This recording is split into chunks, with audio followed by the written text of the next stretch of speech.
Don't they want a new state-of-the-art hospital with top-notch medical equipment? Do they prefer the one that did not even have an intensive care unit, in which children and seniors had to pay user fees? Do they prefer that Dominicans have to fly out to do an MRI? Are they saying that they don't want our new road network with climate-resilient bridges? Or do they prefer the one-lane road we had to Marigot, Soufriere, or Salisbury? Are they saying that they prefer not to have five-star resorts in Dominica that will create, has created over 500 jobs and will provide more revenue for farmers, fishers, tour operators, and hucksters? Madam Speaker, is the opposition saying that they don't want us to build new resilient homes that can withstand Category 5 hurricanes? Or they don't want the new international airport and cruise port? Or are they opposed, Madam Speaker, to the 23 million spent on giving students the best chance to a successful life?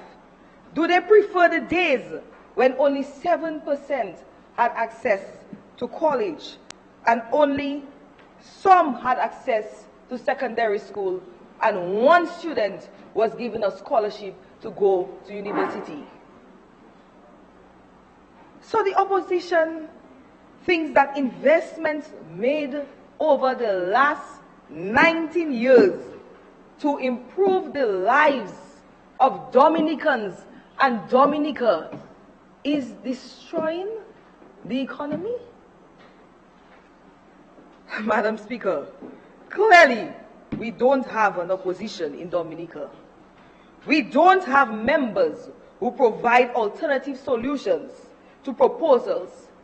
Sadly, what we have, and it's very sad, is an opposing force to the development of Dominica.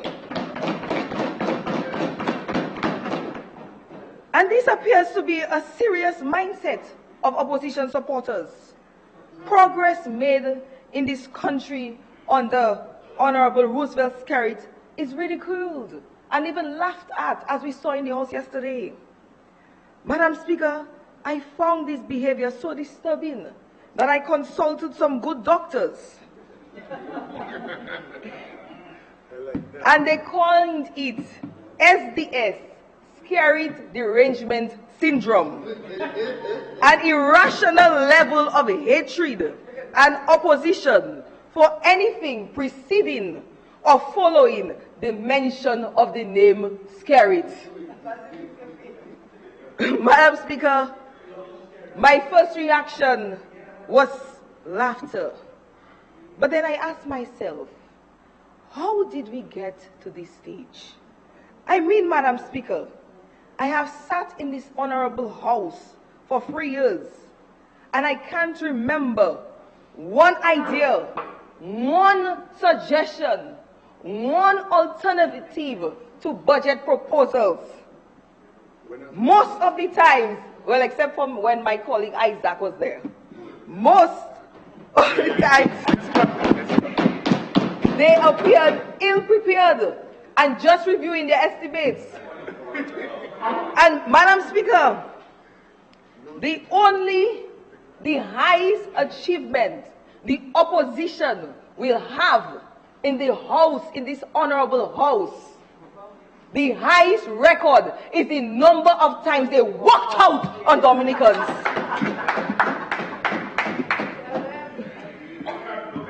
But Madam Speaker, I feel really sorry. Really sorry. It's a sad state when elected members have become so obsessed with a man. They have lost all sense of rationality, common sense, and actually oppose developments that will make life better for the people of Dominica. Especially Spags and Danny. I mean, the Prime Minister was congratulating Lorenzo Sanford, and the leader of the opposition was busy reviewing his budgetary estimates. Not a nod, not a clap, not a smile on his face. Wow. But it seems one of his advisors must have mentioned it to him, because this morning I heard him make a lame, unemotional attempt to say something. Review the cameras. So how can any young person believe that the member of Marigot can have their best interests at heart? Or the young professionals and farmers investing in our economy? One can only imagine the kind of Dominica one that the opposition leader will create. One of discord, narrow-mindedness, and victimization. So I am not sure how they will handle this news, Madam Speaker. But I must share this news with them tonight. Yes. Get ready for 5 more years of spirit and labor.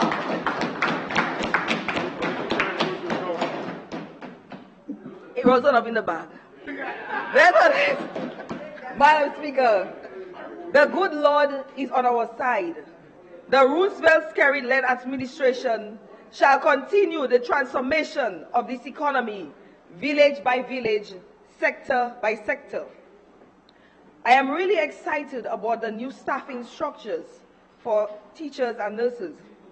I know many teachers and nurses who will welcome a structure that rewards performance and allows for advancement, especially for those who furthered their studies and specialized. So I really look forward to the effective implementation of this new structure. My hope is that those who shall benefit from these changes ensure that our output, our service delivery is exceptional at all times. As we move forward, Madam Speaker, to a 5-star service economy, it will require a change of mindset from being stallers to facilitators to truly building the new Dominica. We have to focus more on making things happen, making things easy in Dominica. The transformation into a digital economy will certainly create tremendous opportunities, even if the leader of the opposition said nothing about that, to making business faster and easier by streamlining processes, eliminating duplication, and allowing connectivity of sectors, and want to access information or transact by just a click or tap of a button. I must commend the government for the investment to build the infrastructure to allow us to transform to a digital economy. I mean, just imagine entering the hospital, having all your data, medical records instantly accessible with up-to-date information of your medications, doctor visits, and previous ailments for quicker diagnosis and treatment. No worries if you will misplace or lost your medical book. If a specialist is required, he would be able to treat or even diagnose treatment using a mobile phone. Madam Speaker, Dominica is taking flight and shall experience unprecedented levels of growth because of the vision of this Labour administration. And I want to ensure my constituents of the Suffolk constituency that we shall certainly be a main destination in this flight plan. Madam Speaker, to date we have received over 10 million in housing assistance, over 5.5 in the last financial year, benefiting over 3,000 people. I have delivered over 20 keys, and we currently have to needy families, and we currently have 12 homes still under construction. And we have many more to build to restore comfort to the families who lost their homes post-Hurricane Maria. We are also in the process of finalizing designs for a new apartment complex in Point Michel. We are also in the process of procuring land to rebuild homes for families who are homeless in Soufriere and Scotshead and who also have to be relocated. We have already begun the transformation of the constituency into a tourism mecca. In the last financial year, with the support of ResDM, founded by Daniel Langley, and the Soufriere Constituency Socio-Economic Group, we have presented and gotten approved our coastal development plan, which gives a clear blueprint of the developments expected on the coast to ensure we rebuild more climate-resilient structures and have a set area for recreation, fishing, and other activities. Madam Speaker, in Scotshead, the Ministry of Tourism has funded the reconstruction of the new Caribantic and commenced restoration works of the endpoint in Scotshead to repair the fort. I want to thank the Minister of Tourism, P.S. Prevost, for ensuring the commencement of these projects, and Dr. Lennox Honeychurch for his contributions to conceptual designs. We have also recommenced, with the patronage of Express Brazil, the reconstruction of vendor stalls which were demolished by Hurricane Maria. The plan is to build a few more of these structures, which were mainly run by fishmongers and women, so they can re-establish their livelihoods and re-energize the community. Designs are also in process for a restaurant and plaza in Scotshead, the jetty funded by ResDM, and I shall also be pursuing the creation of a beach in Abaguen. So we have many opportunities for investments in water sports, restaurants, barbershops, spas, and other complementary services that will be demanded by visitors. Madam Speaker, I also received a few days ago the first draft designs of the Soufriere jetty, designed by a German firm contracted by CATS for review. This is a major accomplishment, and I must commend CATS for moving steadily on this project. Under this financial year, we shall also refurbish the Lama building with offices upstairs and an information center for visitors on the ground floor. We intend to build fishers' lockers and vendor stalls to increase business activity and provide an upgraded and enhanced area for small business owners to vend.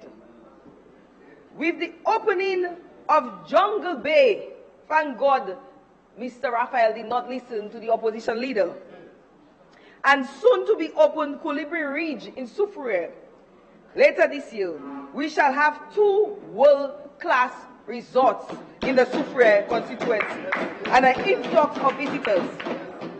Yes, Colibri Ridge. I mean, Jungle Bay has created such a vibe in Soufriere. Thank the member, Jungle Bay employs permanently 62 people today, and on completion next year will employ up to 175 Dominicans. Therefore, Madam Speaker, there is also major plans to upgrade the popular Champagne Beach, which will definitely provide opportunities for small business owners in Point Michel and Soufriere in particular. In agriculture and fishing, which is one of the main livelihoods in my constituency, Many of my fishers and farmers lost their livelihoods after Maria. Many have benefited from various government grants and programs, but some lack the capital to bounce back. So I'm really pleased with the World Bank Finance project focused on the restoration of farmers and fishers. It is another timely intervention to help of my farmers and fishers take advantage of the growing opportunities in this sector.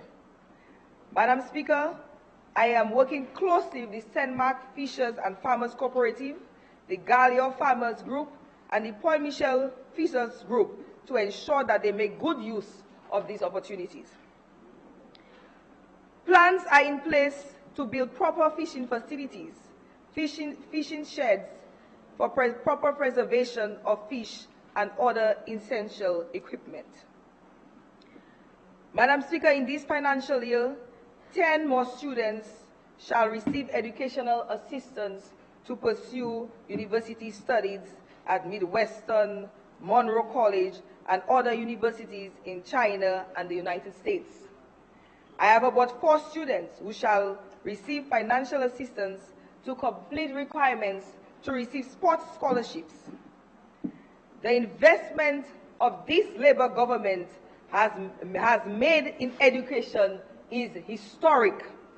And as the Prime Minister indicated, what better gift to give a young person, especially one whose parents lack financial resources, but the ability to realize their dream.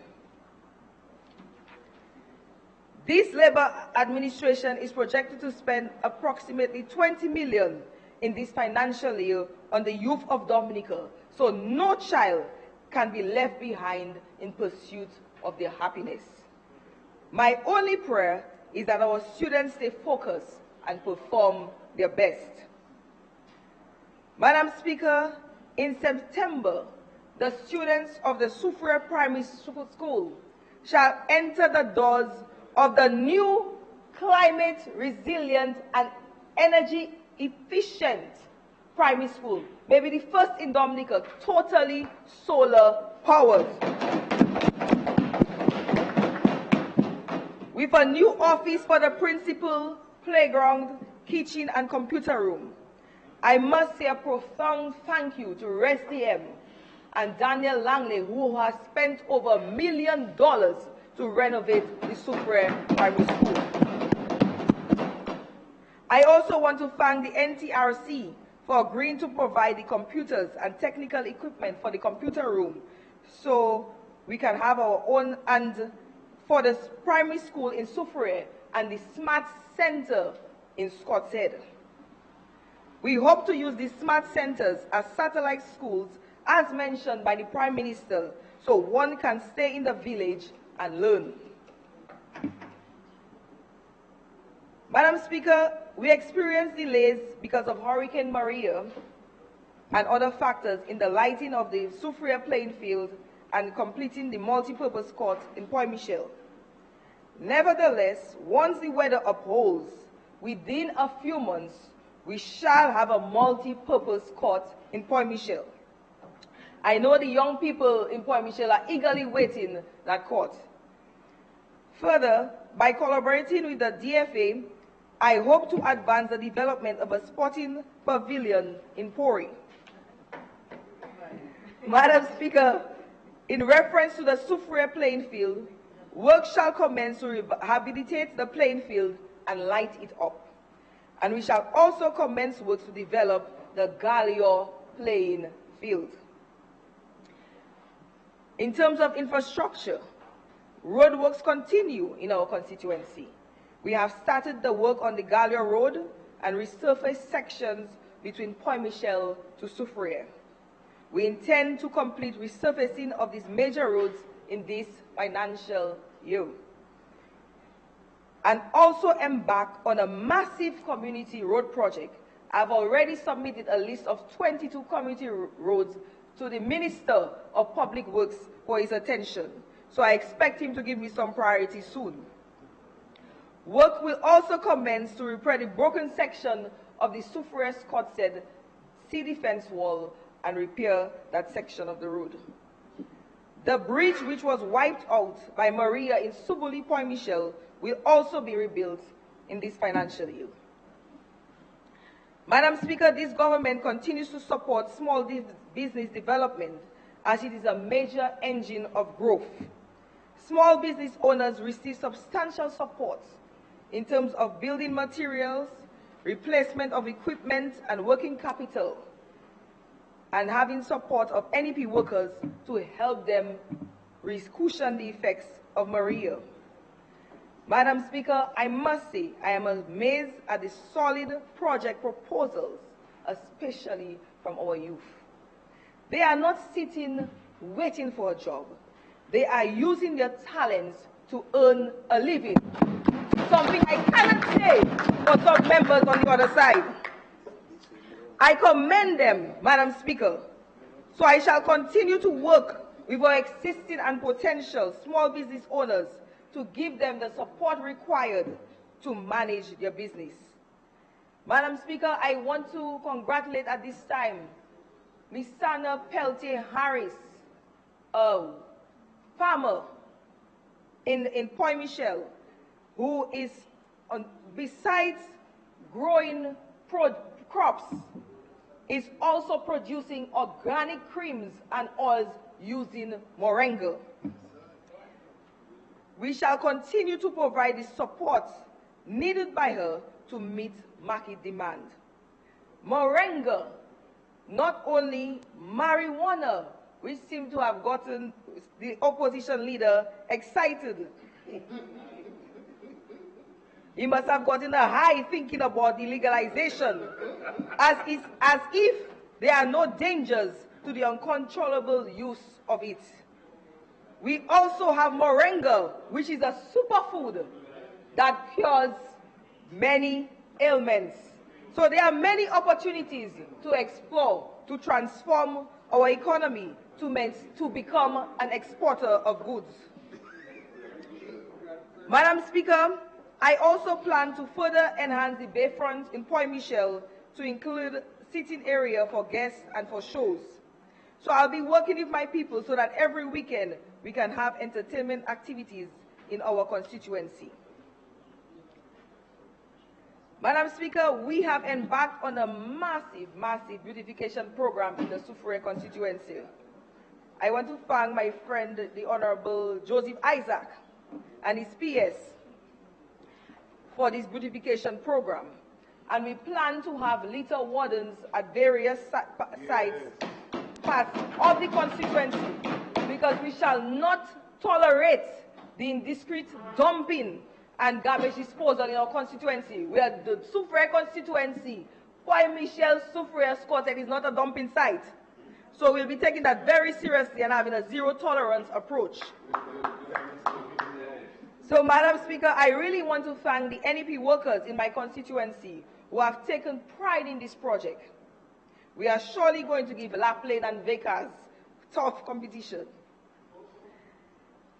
So, Madam Speaker, after a well-delivered, well-thought master budget, the leader of the opposition could not express 1 centimeter. You have 1 minute left, sorry. I need 5 minutes. 5 minutes. I'll finish.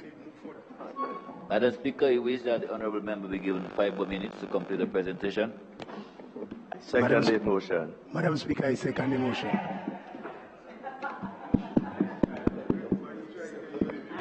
It has been moved and seconded.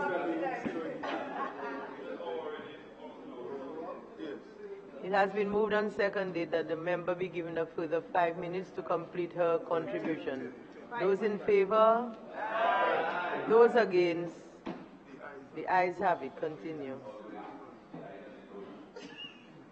The leader of the opposition could not express 1 sentiment for the measures that shall improve the life of Dominicans or offer counter solutions to them. He spent 2 hours and 35 minutes daydreaming of becoming Prime Minister of Dominica and repeating questions that he has been given answers to several times. Madam Speaker, if he wants to know about petrol carry funds, honorable member, visit the Tatan Sea Defense Wall, the Sufurious Corset Sea Defense Wall, visit the Petro Casas housing programs, and every time you land in Douglas Charles Airport, remember the upgrade was funded by the Venezuelans. So,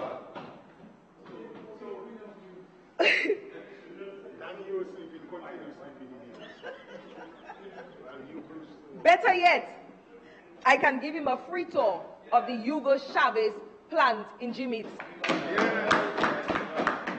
Convert these assets and the many more into currency, and you will get the money you are looking for.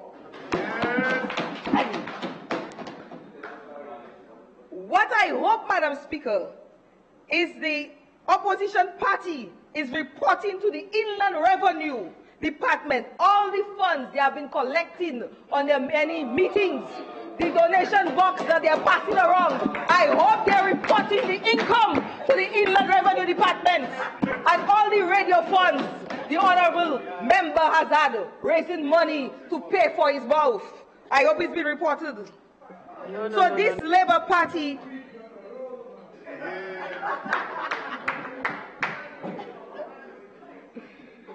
sorry, Madam Speaker. So this Labour Party can account for every dollar used to improve the quality of life of our people and the physical infrastructure of our country. We are focused on building the order, please, climate resilient nation and a digital economy which will allow one to transact in real time. So the old Dominica has passed away. This is our season for a new, modern Dominica. And which better party to lead this new Dominica than the one that raised it up during its worst time?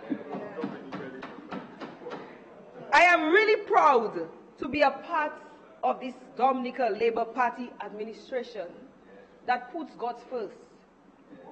We shall rededicate our state to the Father who has blessed us so much. Dominica, the Joseph of the Caribbean, belongs to him. So according to Ephesians 3:20-21, now to him who is able to carry out his purpose and do superabundantly more than all we dare to ask, think beyond our greatest prayers, hopes, or dreams, according to the power that is at work within us. To him be glory in the church and in Christ Jesus throughout all generations, forever and ever. Yes, my sister. Madam Speaker, this Roosevelt-Skerrit-led administration has done much for Dominica and shall continue to do much more. Therefore, I end with a quote from the Honorable Prime Minister, "Glory, glory." I firmly support the 2019-2020 estimates, Madam Speaker. Thank you.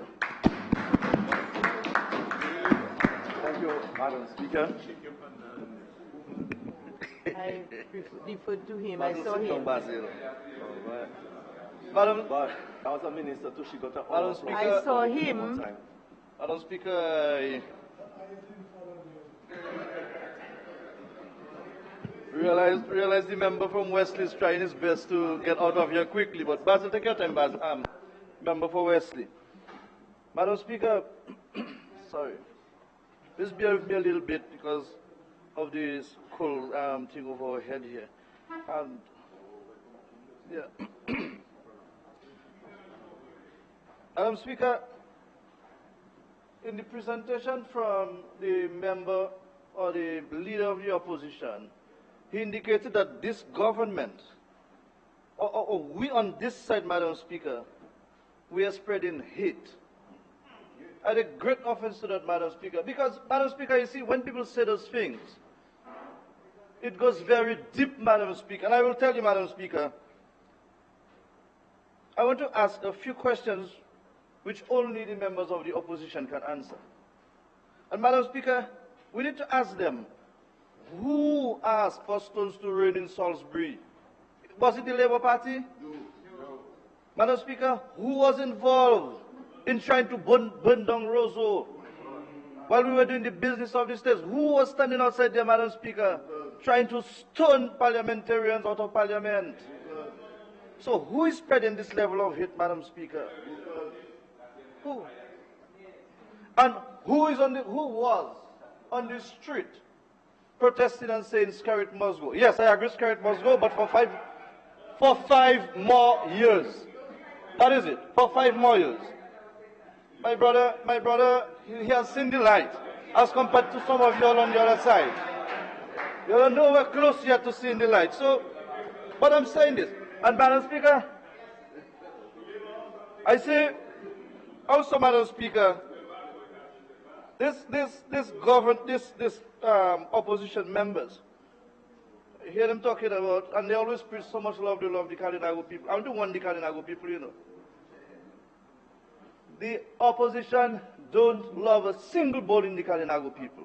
And I'll tell you why, Madam Speaker. Let me tell you why. In '96, my brother was shot in cold-blooded murder. Your leader, who was in power at that time, never reached out to the family, even to sympathize. During a rally, you are the same set of people who blocked the Kalinago people in Pigwa and caused them to go right roundabout and come back to the Kalinago territory. Yes, that's what happened. So you all can actually love the Kalinago people? Anyway, Madam Speaker, I just want to...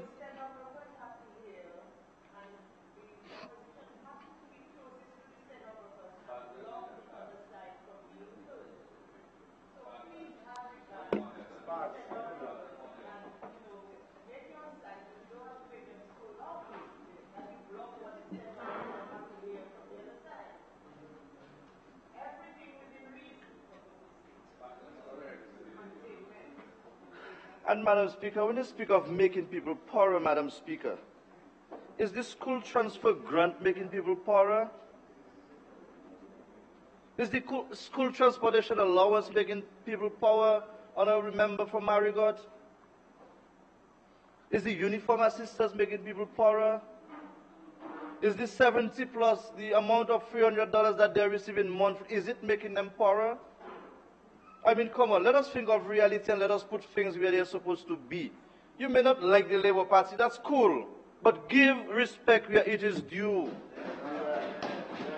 It's easy to do. Anyway, Madam Speaker, I'm very happy to be on this side of this parliament. I'm very happy. I know my fellow Kalinago brave on the other side, member for Rososov, Mr. Joshua Francis. I feel pity for them. I feel pity for him. But, Madam Speaker, I must say I'm very delighted to be here as part of this caring family. A family that pursues the well-being of every citizen of this blessed country. A family that stands together in good times and in bad times, Madam Speaker. And they stand with you in the day, and they will stand with you in the night. A family with the ability to assess and analyze situations to produce the best innovative and creative outcome, Madam Speaker. And Madam Speaker, I speak of a family that has stood up and defied the acts of nature. While we were on our knees, in spite of all our challenges, right now with the Dominican Labour Party, we are standing ever taller than before. And Madam Speaker, the Labour Party, Madam Speaker, is the best organized family in Dominica to lead this country at the moment. This Labour Party organization is the only organized body since independence, Madam Speaker, that has touched the lives of every citizen, whether it be in the form of health, education, agriculture, technology, business, tourism, or through the social safety network. We have touched every lives in this country, Madam Speaker. It is this government that has transformed and done wonders in this country post-Maria to make it a model for the rest of small island developing states. Now, lest we forget, Madam Speaker, we were still recovering from Tropical Storm Erica in 2015, which resulted in a $1.3 million lost, or equivalent to 90% of our country's GDP. And to further compound things, Madam Speaker, Maria came and put us flat, causing us or leaving us with a loss of $3.54 billion, or 226% of our GDP. Madam Speaker, I think we in Dominica, we should be giving thanks that we are in the land of the living, because many of our brothers who have gone, we wish they were with us today, at least to see what this government is doing in terms of transforming this country. And for the good book says, Madam Speaker, in Thessalonians 5:18, give thanks in all circumstances, for this is God's work for you in Christ Jesus. Madam Speaker, with the Labour Party administration, the country and its citizens, we are all in safe hands. This Labour Party administration is nowhere short of innovative ideas.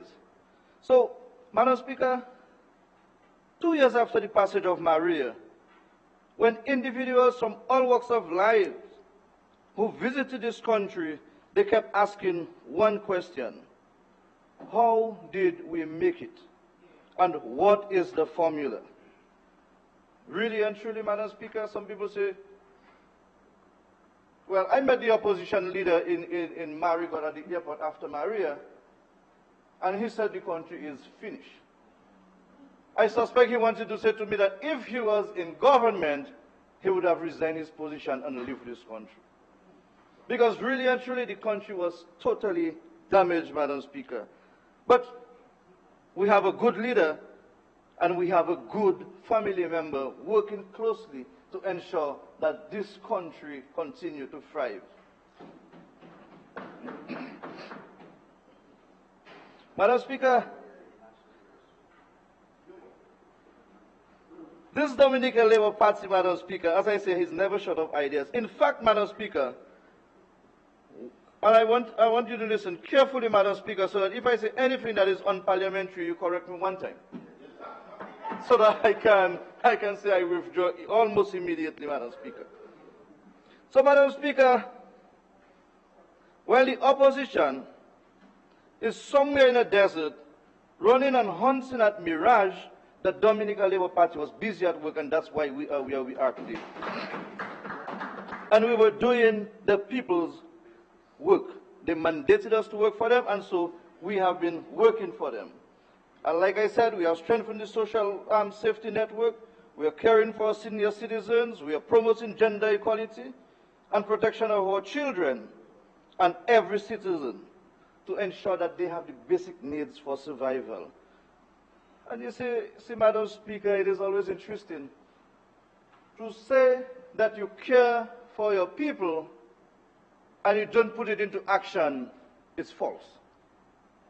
If I say I care for Mr. Austria, I must show him that I can care for him in good times. And the Minister for Agriculture, I must prove to him that I am taking care of him. I must ensure that of his social well-being is well taken care of, as compared to some others among us. So we care for our senior citizens, but they're still calling the same senior citizens greedy. And they're still calling them needy. And in spite of being devastated by Hurricane Maria, you're still saying that you can't go for anything for them because you don't want to ask for help, you're not going to a fish market. Mark with some other speakers. Some people will go down in history. not because of their caring hands for people, but their utterances, Madam Speaker. And may I dare say, sometimes we say sticks and stones will break our bones or something like that. But, Madam Speaker, words are very powerful.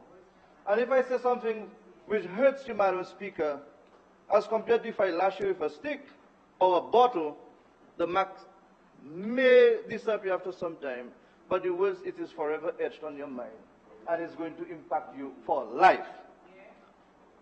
And so, Madam Speaker, in this year's budget, I see education, Madam Speaker, which is, of course, many of us, we have said that the education is the country's greatest assets in terms of its human capital, and how best it is utilized in terms of skills and knowledge and the level of creativity accumulated over a period of time.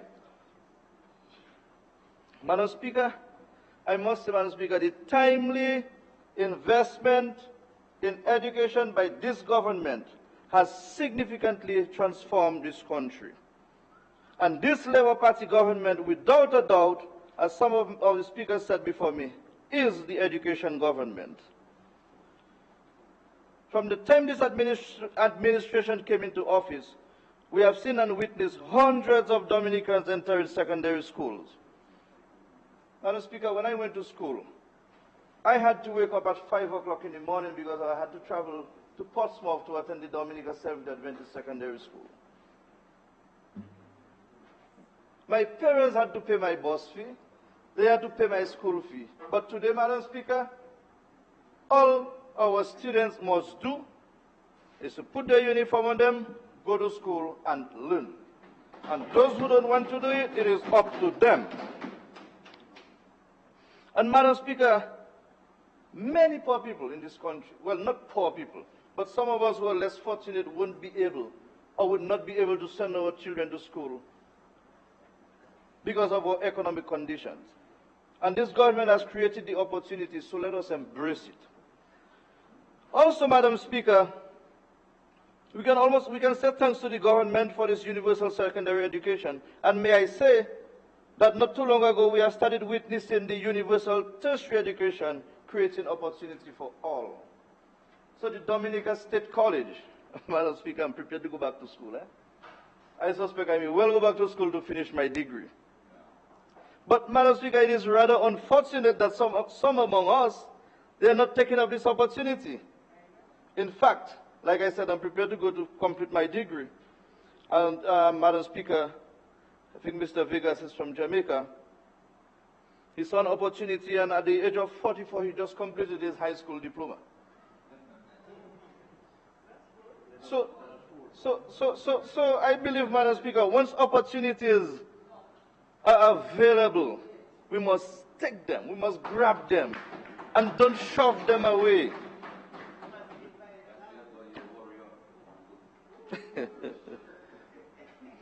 So, Madam Speaker, we have an abundance of youth who has gone abroad, and they are back. I'm one of them. I think Senator Jaiziah Binwa is one of them. Well, I heard the Prime Minister says he speaks multiple languages. So we have two of us here who could speak a little bit of Chinese, but unfortunately some may not understand. Well, I understand direct it is inside here, but not only Shasha, we say more than that. But, Madam Speaker, they are coming back and they are giving to the community. Whereas, Madam Speaker, there are some among us, and like I said earlier, if I say anything unconstitutional, please let me know. But, Madam Speaker, there are some of us, Madam Speaker, that we can safely brand them as constitutional loiterers who travel the globe to destroy Dominica. And this is sad, Madam Speaker. For those of us who are doing this type of thing, brothers, brethren, let us stop destroying or darkening the image of our country, please. Not to do it for your own selfish gains. Let us hold hands. Let us walk the walk. Like the ancient Ethiopian proverb states, when spiders unite, they can tie down a lion. Leader of the opposition. Well, the leader of the opposition is busy in his phone, so that's okay. He doesn't want to hear what we are saying. But, Madam Speaker, few people in this country, like I said, they are not seeing the hands of God at work with the Dominican Labour Party. I am telling you that the hands of God is working with the Dominica Labour Party. That is why we are able to do wonders.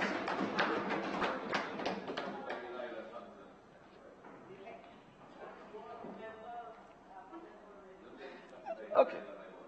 Madam Speaker, I know we come to the Salibia constituency because she told me, listen, I will fix that up.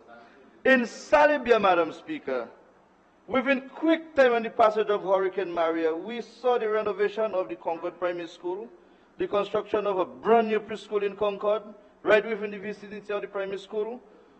We had the Atkinson Primary School, the Salibia and Sineku Primary, all completely rehabilitated in quick time, and students are back to school within their various school settings. And in this year's budget, Madam Speaker, we have for primary school and secondary school renovation an allocation of, let's say, $18.7 million. This investment, Madam Speaker, is to ensure that our children have a sound and conducive learning environment. My Kalinago brother, listen to what we are saying. This investment that this government is doing, is putting into education, is to ensure that our children have a safe and sound and conducive learning environment. An environment which will keep our children safe from some of us out there who during the day we meows like a kitten, but at night walk around like lions, ready to devour young lives and families. And it is sad, Madam Speaker. But, Madam Speaker, we need to broaden our network and ensure that our youths are well protected. And even our elderlies who are being taken advantage of, Madam Speaker. And it is sad, you know, Madam Speaker, how some people run about doing politics. I am not in that. This politics thing, well, in our local parliament, I'm not in that. This politics thing of running around and taking poor people's picture, their living condition, you do nothing for them, Madam Speaker. You put it on Facebook. You should come to the person's assistance and say, my brother, my sister, I understand your situation. I am here to help. Let me give you a helping hand. Let us put 2 pieces of concrete structures for you and let us see what we can do to assist you.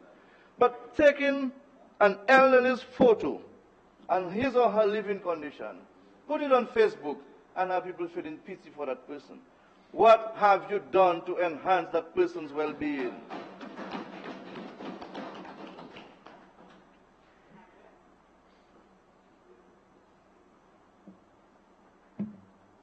And really, Madam Speaker, when this is done, we need to ask ourselves, what are the benefits of what they are doing? Where's the human side to it? Like I said, we have been this Dominica Labour Party have been criticized for helping the senior citizens.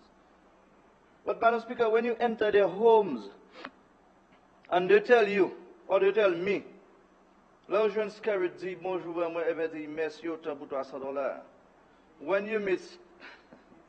you meet Prime Minister Scary, tell him thank you for the $300 and for the care that we have been giving to them. Because if it wasn't for that, many of our senior citizens would have gone to the great beyond, Madam Speaker. And we must say thank you when good things are happening. But some of us, we don't care. We have this laissez-faire attitude. And if we can find things for ourselves alone, we will take it and not even share with our own brothers who are sitting around the table with us. And this is bad, Madam Speaker, but there will be due time for that, Madam Speaker. In agriculture, Madam Speaker, I'm very happy because I'm seeing a lot of investment is being put into agriculture with the development of the tourism facilities in Portsmouth, Madam Speaker. I believe that we from the Kalibishi goes back way into the east, there's an opportunity for us to take advantage of. And we too, we must lead by example. So if we are saying we need to get into agriculture, we ourselves must start. And I see Basil, I don't know, he's from a parliamentary representative for the Wesley constituency, Mr. Basil. He's from a farming community, but I don't know if he can, No, I was just about to say I am not sure if you can differentiate between a Dashin and a Tanya. So, Madam Speaker, we must lead. And once we are leading, then we have people to follow so that they can see what we are doing, Madam Speaker. So on this belt, this agricultural belt of this country, Madam Speaker, like I said, with the development happening in Portsmouth, we have an opportunity to develop our agro-tourism. And I believe Marigot is one of those biggest farming communities, together with Wesley. This is the opportunity that we have to feed the existing tourism, the hotels that we have in Portsmouth and the rest of the tourism products that we may have to offer. And just by the agritourism development, Madam Speaker, there is a great or a wide range for diversification opportunities, Madam Speaker, and that's why the Honorable Prime Minister spoke about the Hospitality Training Institute. This is where it becomes important for us to take advantage of. So, Madam Speaker, with the agritourism going way back into the Kalinago territory and to La Plaine, and I believe personally the Kalinago territory, we are well positioned for that. Because really and truly, we in this section of this country have been practicing the whole concept of organic farming. And from what I understand, based on research, is that the demands for organic product has way surpassed what many thought would have remained as it is. So there's a demand for organic product, and we have the opportunity to take it. Agro-processing. We have in the Kalinago territory, was mentioned earlier by the Honorable Prime Minister, we have this young lady from Atkinson who is into cocoa production. And I believe that we have the best quality of cocoa in the Kalinago territory. And I see Basil, member for West, is laughing when he hears about cocoa in the territory. He might be taking that a different meaning. I'm not sure what he means by that. But we have to improve on what is packaging. Honorable Dennis spoke to packaging, how we present our product to the community and to the market, Madam Speaker. All this I'm happy for in agriculture. Creation of new niche market, Madam Speaker. Of course, there's a new niche market. While we are producing the yams and the dashins and tanyas, of course we need to go into indigenous crops. Like the vanilla that has disappeared to some extent, we need to get vanilla back into the market. And the demands for vanilla is high from what I understand, Madam Speaker. And there are several other things that we can speak of. Coconut oil, for example, Madam Speaker. Once upon a time they said that coconut oil was the worst thing we ever had. Today, coconut oil is the best thing we ever had. And we need to continue to produce this because the market is asking for it. And this is the opportunity that we have. I have a young lady from the Kalinago community who is into coconut oil production. In fact, we just help her under the Small Business Development Fund for the Kalinago people. And she's producing coconut oil, and she's selling a bottle of coconut oil at $60. That's locally. When it is being bought from individuals from the French community, it is being sold at €30. So we can see the opportunities that exist. Now, when this happens, Madam Speaker, and I'm speaking of the investment in agriculture, we will see a greater communal independence because people will have something to do. They will be able to have more economic and more spending powers, Madam Speaker, and so we will see the development of a better, bigger community. And of course, foreign exchange, we know what it will do with regards to foreign exchange. And of course, the creation of employment.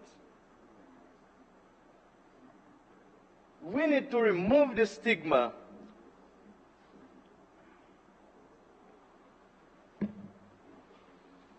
in agriculture, Madam Speaker. Because too many times people tend to make us believe that agriculture is a poor man's thing. And you have to be in rags with stains all over your body to be in agriculture. Madam Speaker, this government, Madam Speaker, is making agriculture a sexy thing. Yeah, we are making agriculture sexy thing, Madam Speaker. Exciting. Well, if you don't do here sexy thing, okay, exciting. But, Madam Speaker, really and truly, this government is making agriculture exciting. And when we speak of modernizing agriculture, we speak of, Madam Speaker, where Doc, member for the Valley, can stay in his office and control irrigations at his home or on his farm. Madam Speaker, we are making it more exciting, Madam Speaker. We are talking about temperature control, like what we have in Portsmouth. It controls the temperature inside of the solar house, Madam Speaker, and it increases productivity. So these are those things we are speaking about. You don't have to have a cutlass and with a rag and a boot on you. No. Let us make it the same way we have physicians going to the operation rooms clean. In agriculture too, it can be clean, Madam Speaker. Excuse me?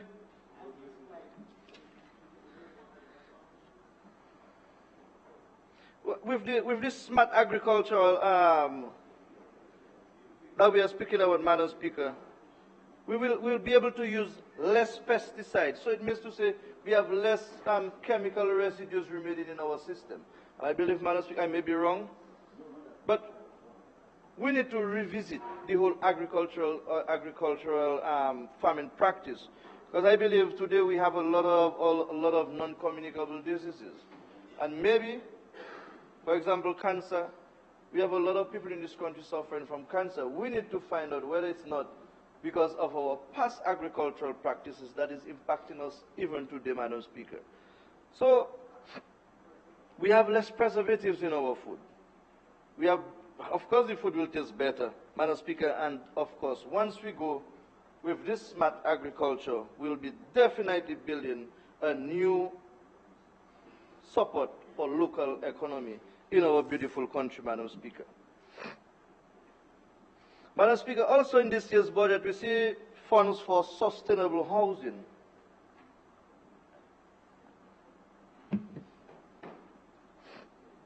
And when I speak of sustainable housing, Madam Speaker, many of us, or some of us, or some people on the opposite side, they're complaining that we are buying sand and blocks and what else, and septics from country. Madam Speaker, maybe they have not understood the concept of sustainable housing. And what we are building, Madam Speaker, is homes with low-cost maintenance. So after we build you a beautiful home, you will not have to spend much money to maintain this house over an extended period of time. And of course, Madam Speaker, these homes, you are very safe with these homes. I can tell you, Madam Speaker, that other than in Sufria's constituency, we have last month given keys to 10 families in the Senegal community, and they are very happy with their homes. And this is on the way to Lescali Tetchen for those in the opposition who don't know, because other than the member for Roseau Solve, the rest of the opposition, they don't know the Kalinago territory until election time. So if I direct them to Lescalier, most of them on the other side cannot tell you where Lescalier is. And we are speaking of efficiency and security, Madam Speaker. We speak of the whole concept of waste disposal, the use of energy, the whole consistency of temperature within those structures, Madam Speaker. That is what we are speaking of. And reduce environmental footprint. So really and truly, the Senator Thomas. Well, Thomas, until you see, you don't believe, so he's a Thomas. You need to explain to us what is he really talking about. Madam Speaker, you know, it's good to do research, but don't research what you don't know and what you cannot speak on. You are telling me, Madam Speaker, in this 21st century, where the government is talking about electrical cars and how to say, removal of duties on particular vehicles, Senator Thomas is telling me, or is telling us on this side, that we need to start producing, let me see if I find it. Where did I put it? We need to start producing, we need to start producing fuel from water. In this global environment, in technology, Madam Speaker, anything can happen. But, Madam Speaker, it will take the fortune of half of the Caribbean and the Commonwealth countries to develop what the Senator is speaking about. And, Senator, please, while there's a possibility of it happening, but not today. Not today. Think of it again.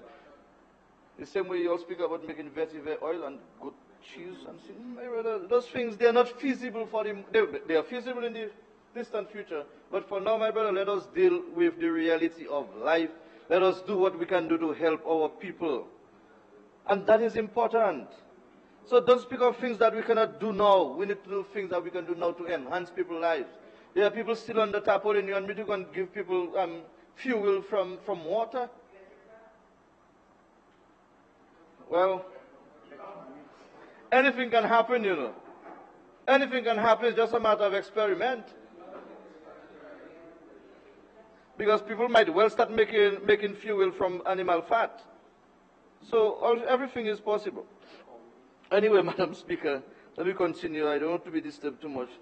And as we move, Madam Speaker, from agriculture, because everything I'm speaking of, there's a linkage.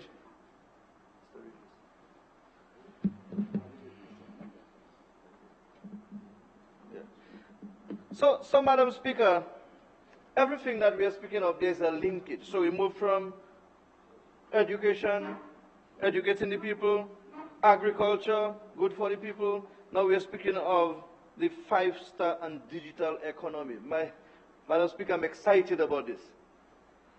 I'm very, very much excited. Sometimes, Madam Speaker, we look and, you know, everything that happened bad is in Africa. That's the concept that people have. But, Madam Speaker, in some parts of Africa, Madam Speaker, this thing is it's already happening, where people are already paying their bills utilizing their phones, Madam Speaker. And this is what we are coming for, and I believe we are leading in the Caribbean. And I'm happy for that day when we'll be able to go to the hospital, possibly the one in Marigot, where we'll be able to sit and have e-health consultation, where somebody will be able to diagnose us. Member for the opposition, electronically. And it's exciting, because I believe in this day and age, walking around with a credit card where somebody can still take it from you and use your money. Electronically, my brothers, this is something great for the economy, and we need to embrace it. Health, Marigot. We must learn to speak the truth, Mr. Speaker. And when we speak the truth, it shall set us free. We have had discussion with the Minister of Health, and he may expound on it a little bit later. We have had discussion with the member of the opposition, the member for Wesley, the member for Paybush, and the member for the Kalinago territory. We have had discussions with regards to the Marigot Hospital. But lo and behold, the member for Marigot goes and says, oh, we have been victimized and this government doesn't want to give us a hospital and the close proximity to an airport if anything happens. He is fully aware, Mr. Speaker. In fact, we had a second follow-up meeting where he was not present, and we postponed that. And we postponed the meeting to accommodate the leader of the opposition. So to give people the impression that we are not caring about the Marigot people, it is false. And member of the opposition, you must speak truth to what happened, that we did indicate to you at your convenience we shall reconvene a meeting. The member for Wesley was at the last meeting that the member from Marigot wasn't. Am I telling a lie, sir? Well, he will not say, because, you know, once his leader is around, they cannot talk. But once you see the leader lives, from the time he steps out of the gate, everybody is smiling. But I don't blame him for that. So, Madam Speaker, Mr. Speaker, and really and truly it has been some difficulties because my people from the Kalinago territory, well, may I also say that in the Salibia constituency, we are shared into two sections. Half goes to Marigot, half goes to Castle Bruce. And they too are suffering. We have been speaking about it. But what is more important, Mr. Speaker, that the people in the Salibia constituency, we are having discussions with the Ministry of Health to see how we can upgrade the Salibia Health Facility. So once we can upgrade the Salibia Health Facility, with my good other Kalinago brother, Dr. Daru, Minister for Health, he will continue to press on that button to see to it that we in the Kalinago territory or the Salibia constituency becomes a health district on its own. Because too many times we have to go to Marigot, and because of the large span that Marigot Health District covers, my people are not being served properly. And likewise in the Castle Bruce, on the Castle Bruce end. So, Mr. Speaker, we are hoping that this can happen soon. But also, the Marigot Hospital is very important for us on this side of this country. And Mr. The member for Marigot, it's not that I don't want to see the Marigot Hospital. I am also asking for the Marigot Hospital. And if you really want to say that we don't do that, I'm begging the minister, let's put it in the Kalinago territory for me. I need it. I'm serious. Because you know what, Mr. Speaker? The reason why we are advocating for the health district on our own is because sometimes, and that's why I said earlier on, some people on the opposition side, they don't like the Kalinago people. So when they go to Marigot, I don't know what they call, they say they're giving them few old words. Oh, ça c'est quoi? Put you up, I will tell you, taper pareil ça.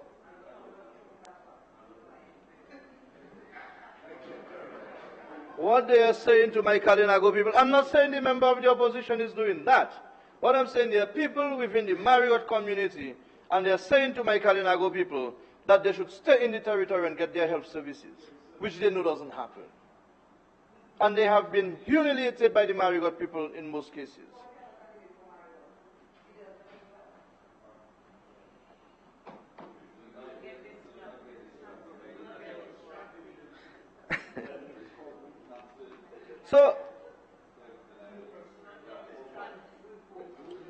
So, I want to come back to the housing thing that I skip a little bit there because we have a little bit of distraction here. So, Mr. Speaker, we have also, with regards to the housing, we have the construction of 10 homes, which is ongoing right now in Concord. And for those of us visiting the Kalinago territory, please let us see what is happening, because sometimes we say nothing is happening. And if you all are saying that nothing is happening in the Kalinago territory, let me just enlighten some of you all a little bit on the opposition side. Post Maria, with regards to housing renovation, the Ministry of Kalinago Affairs received $8,112,869.57 post Maria. And this is to help people to come up from here. Yes, a lot more can be done, but at least we have received something. And we will continue to ensure that the housing stock is well taken care of in the Kalinago territory. And like the Prime Minister said, Mr. Speaker, we have 1,068 homes being constructed in this country. And it's not only Maho, it's not only Roseau, it's the entire country that was touched. So the Prime Minister cannot build 100 homes in every constituency at any one point, but we are taking it easy, and we are doing what we are supposed to do. And I'm not going to say this to criticize my own Kalinago leaders, but sometimes, Mr. Speaker, I hope they will forgive me if I offend anyone, is that in the Kalinago territory there's a different dynamic compared to the rest of this country. So If we go to cottage, we can acquire a piece of, well, we can take piece of government land and we build homes, no problem. But in the Kalinago territory, and my brother, Kalinago Brave Sikiri, member for this Rosa South, is fully aware of that. And even him being, his profession is a lawyer, so he's aware of that we have some peculiar circumstances in the Kalinago territory. So for me to build a home for Mr. A, I must go to the Kalinago Council. And post-Maria, this government, this administration, proposed for us to build 66 apartment-type building for the Kalinago people, and it was turned down by the local Kalinago governors. No, listen to me, please, sir. It was turned down by the local governors because they said it is not Kalinago-ish. Yes, thank God for keeping the poor people poor. That's what you're trying to say. Because you see, while the same leaders who are saying that they are not Kalinago-ish, we should not accept them, they are living in the same concrete structures that they don't want other people to live in. So what I'm saying is, while I agree we need to preserve our culture, we need to keep close to, we need our own identity, but at the same time, Mr. Speaker, we cannot use our culture to keep back our development. And I am saying that we can use modern technology, incorporate our culture, and let us unify things, and let us make lives better for the Kalinago people, so that the Kalinago territory on its own can become a model for others to pattern on. We have had several beautiful structures in the Kalinago territory that Maria did nothing to. The Kabe, for example. Order, please. Order. Mr. Speaker, you know, one of those amazing things is when you are a consultant and you are consulted to do things, you should do it properly, so that when, in case of a disaster, you don't get your stuff destroyed. I thought, Mr. Speaker, Senator Isaac Baptist, I don't know his full name, sorry, he would have returned to Castle Bruce and rebuild the damaged structures. That you're a consultant, make things better, my brother. You abandoned the place. You abandoned the, yes, let me build it for you. But you abandoned the place and you want to say about building. That is how it is, you know, Mr. Speaker. If you're a professional, you must do things in a professional manner. I'll speak on behalf of my people. And that's why, Mr. Speaker, the Small Business Development Fund that we have $1 million, hold on, let me just get that correct. Yes, we have $1 million this year, Mr. Speaker, in the Small Business Development Fund, and I'm happy for that.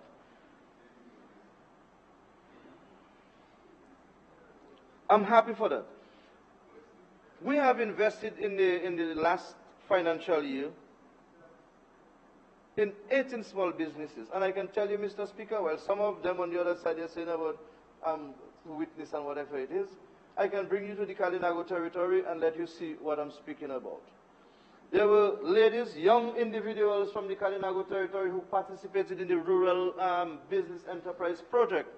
And now, Madam, Mr. Speaker, the Ministry of Kalinago Affairs assisted them, providing them with the necessary equipment and tools that they need. And now they are employing themselves.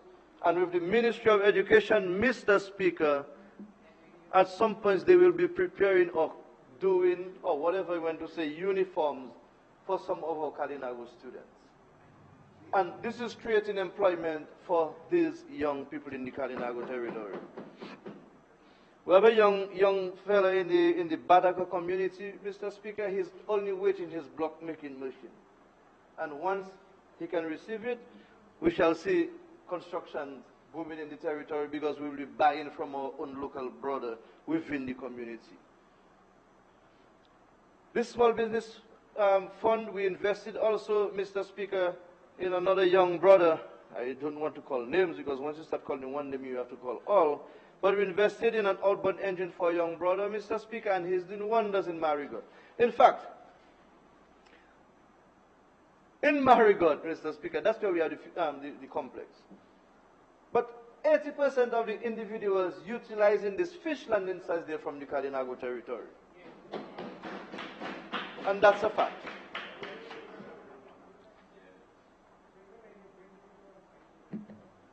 So here we are in the Kalinago territory because of our rough seas and stuff, so we don't have nice space for us to do that. But we have to travel to Marigot. And here it is in the center of Marigot. I am not sure if the member is not, or the representative is not encouraging his people to go into fishing, but in the Kalinago territory, that's what we do. We go to Marigot and we ensure that the Kalinago territory, or the fishermen from the territory, is supplying fish for the Dominican population to consume, Mr. Speaker. And also, we have the craft industry. We will continue to work with our craft vendors to ensure that they get the best prices for their products. It's a little bit of challenge, Mr. Speaker, and we have been discussing that for a while, because, you know, when we speak of the whole concept of branding, but when we get into branding, we think of consistency, quality. So it's a little bit of challenge for us still, but we are still working on it, and we'll invest more monies into the craft vendors and weavers to ensure that we get a fair share of the tourism dollar, Mr. Speaker. Community roads in this budget.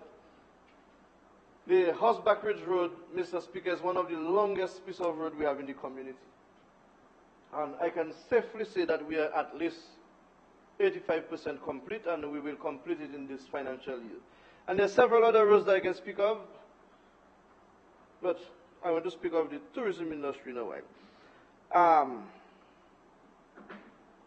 Also, Mr. Speaker,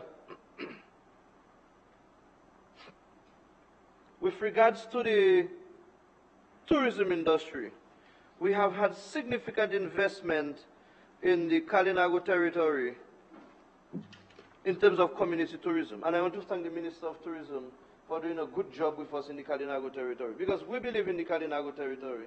We are ideally located to take advantage of the tourism dollar. So in the Kalinago territory, we had $76,964.80 being spent on kiosks to accommodate our craft vendors. Because post-Maria, the little structures that they had, they got damaged, and they were on the roadside selling their little crafts and stuff, so we saw the need and the necessity to bring them back to ensure that they can better develop their livelihood. At the Kalinago Barana Ote, the mecca of culture in the Kalinago territory, I asked members of the opposition one of those days to join me, and let me give you a tour of the Barana Ote, because you all don't know where it is located. So we spent $490,000 for renovation of the Kalinago Barana Ote, Mr. Speaker. At Les Kaliteche, we spent $13,000. You have 4 more minutes. Thank you, Mr. Speaker. And we spent $150,000, Madam Speaker, and Mr. Speaker, on the War Memorial. So while we are hearing about we will do this, and with regards to the ILO Convention, I'll come to that in a minute, we have been spending money, and it is within the Kalinago territories. The works are being done by the local people, Mr. Speaker. So the money remains within the Kalinago community, Mr. Speaker. And finally, I don't want to take more time, but we hear the member of the opposition speaking of the ILO Convention, and we will make it law. Thank you for saying that, but this is already in the making. Because the government has already recognized this declaration. And that is why this government, Mr. Speaker, recognized that the ILO Convention as an instrument dedicated to improving the lives and conditions of indigenous peoples worldwide, and he went on to talk about self-determination. This government has engaged individuals specifically through cultural development, language, and identity. So there's already something in the making with regards to the ILO Convention to revive our own identity.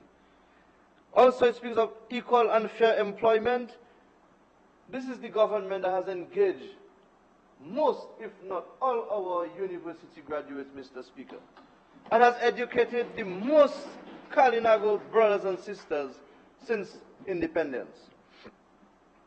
Education, like I said, there was 1 year, I believe, this government allowed or made provisions for 35 Kalinago brothers and sisters to study in Venezuela, and this is significant. They are back now in this country, and they are contributing to the economy and the development of this country, Mr. Speaker. It also speaks of consultation and participation. Everything that is done by this government, Mr. Speaker, we consult with the local Kalinago community, and no one can say that it is a lie, because I am certain that everything that we do, we consult with the local community. Improve the standards of living is another thing. Mr. Speaker, if there's any government that can boast of improving the lives of the Kalinago people, it is this Dominica Labour Party. From education, tourism, as for housing, Mr. Speaker, we can boast of that. This Labour Party is no doubt the housing government, the education government, and the government of the Kalinago people. And this is why it is difficult, Mr. Speaker, let me just say that in conclusion, it is very, very difficult for any individual from the Kalinago territory to find themselves on the opposition side. They will not go for them. So they may send them up today, tomorrow as I finish with that, I cannot do with that. You find another one, say, I'm not giving up my job because there's no way you will get into office. No way.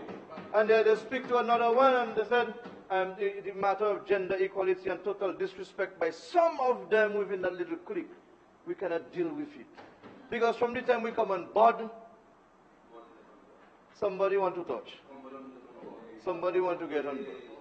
So it's difficult for them to find someone to run for them in the United Workers' Party in the Kalinago territory. Your time is up. Mr. Speaker. Your time is up. Let me just wait up. I'll give you 30 seconds to wind down, please. I just thank this government for taking care of the Kalinago people, Mr. Speaker. And whether I'm here or not, I will still be available to help and continue to assist my Kalinago people, the people of Atkinson and Thistle, and the Tuna community as much as possible. And I must say that I fully support this budget estimate because it touches every life and every individual in this country, Mr. Speaker. I thank you.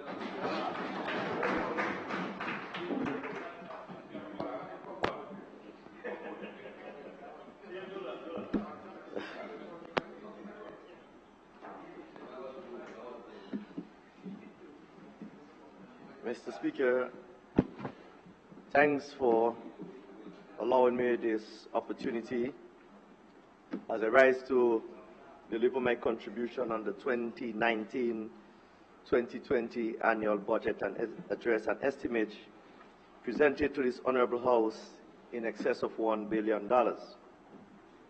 Let me first of all say hats off to the opposition leader for a splendid report position of United Workers' Party on giving a snapshot of the progressive way that we're going to move this country forward within the next 5 years.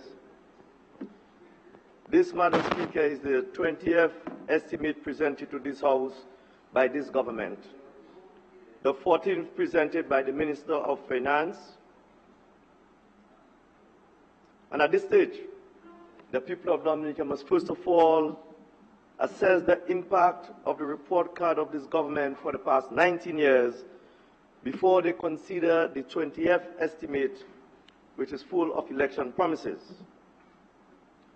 Why should any Dominican believe that promises given in 19 years failed, but in the 20th year will become a reality? Only now. In the past 20 years of this government, they have promised so many things, and they have failed. Oh, I was going to skip that, but since you asked, I'll answer. They have promised the international airport. They have promised the international airport 5 times, Mr. Speaker, 5 times, and they're now still trying to find the location for the airport. They have promised, they have promised a cruise ship berth and they failed. They have promised a new port and they failed. They have promised the Margot Hospital and they failed. Mr. Speaker, and I listened to the Minister of Kalinago, of the Kalinago Territory, sound like he was grabbing at a straw, trying to blame the opposition leader for his absence at one meeting why the hospital is not built. Could you imagine that? That is what they call grabbing at a straw. They have promised 2 cargo vessels for transportation of agricultural produce, and they failed. You see, I was not going to say what happened, but since they asked me, I will say. They have promised the Londonderry Plainfield drainage project, and they failed. In fact, and in this estimate, they terminated that project. So the people of Wesley, Margot, Woodford Hill, Palmtree will not receive that drainage again. They promised to build an Olympic-sized swimming pool in Roseau, and they failed. They promised electoral reform, and they're trying to fail. Deliberately, Mr. Speaker. But the people of Dominica demanding the electoral reform. And I duly hope that all of the members, because I believe that they're members with reasonable conscience on the government side, and I hope that they can use their influence to ensure that, we talk about Kulo there. Oh, you have words. Okay. I hope that somewhere along the line, Mr. Speaker, that they will use their good conscience to stop trying to fail on this one and give the people electoral reform. This government in the 2019 budget have come here with a dump a load of promises, Mr. Speaker, to the people of Dominica. I don't know if they're thinking that the people of Dominica has bad memory, but I don't think so. So they will deal with them. What confuses me is that having failed all of this time, Mr. Speaker, on all of these projects, we still see a national debt in the region of about $1 billion, Madam Speaker. Where did the money go? You cannot fail all these projects and then have that extent of national debt. Something, Mr. Speaker, is not adding up. Mr. Speaker, the constituency which I represent is generally an agricultural-based area. And as a result, I'm very concerned that out of $1.02 billion, only 2.8% of the amount of $28.9 million found itself to go towards the Ministry of Agriculture. I'm very concerned about. But speaking about agriculture, I was challenged a while ago, Mr. Speaker, because someone asked whether I knew anything about agriculture. Let me just inform this Honorable House that I have served as an extension officer for 4 years. Let me inform the Minister of the Kalinago Territory that maybe don't know that when Mr. Bowers was planting pepper on the pepper cooperative, I was the one who lined the pepper plot in Salibert on counter drainage. So in case you don't want to let him know that yes, I know quite a bit about agriculture, my friend, and the people of the Kalinago Territory know that I've worked there. I've worked in Benz, I've worked in West, I've worked in Fort Hill, I've worked in Calibishi, brothers and sisters, but you may not know.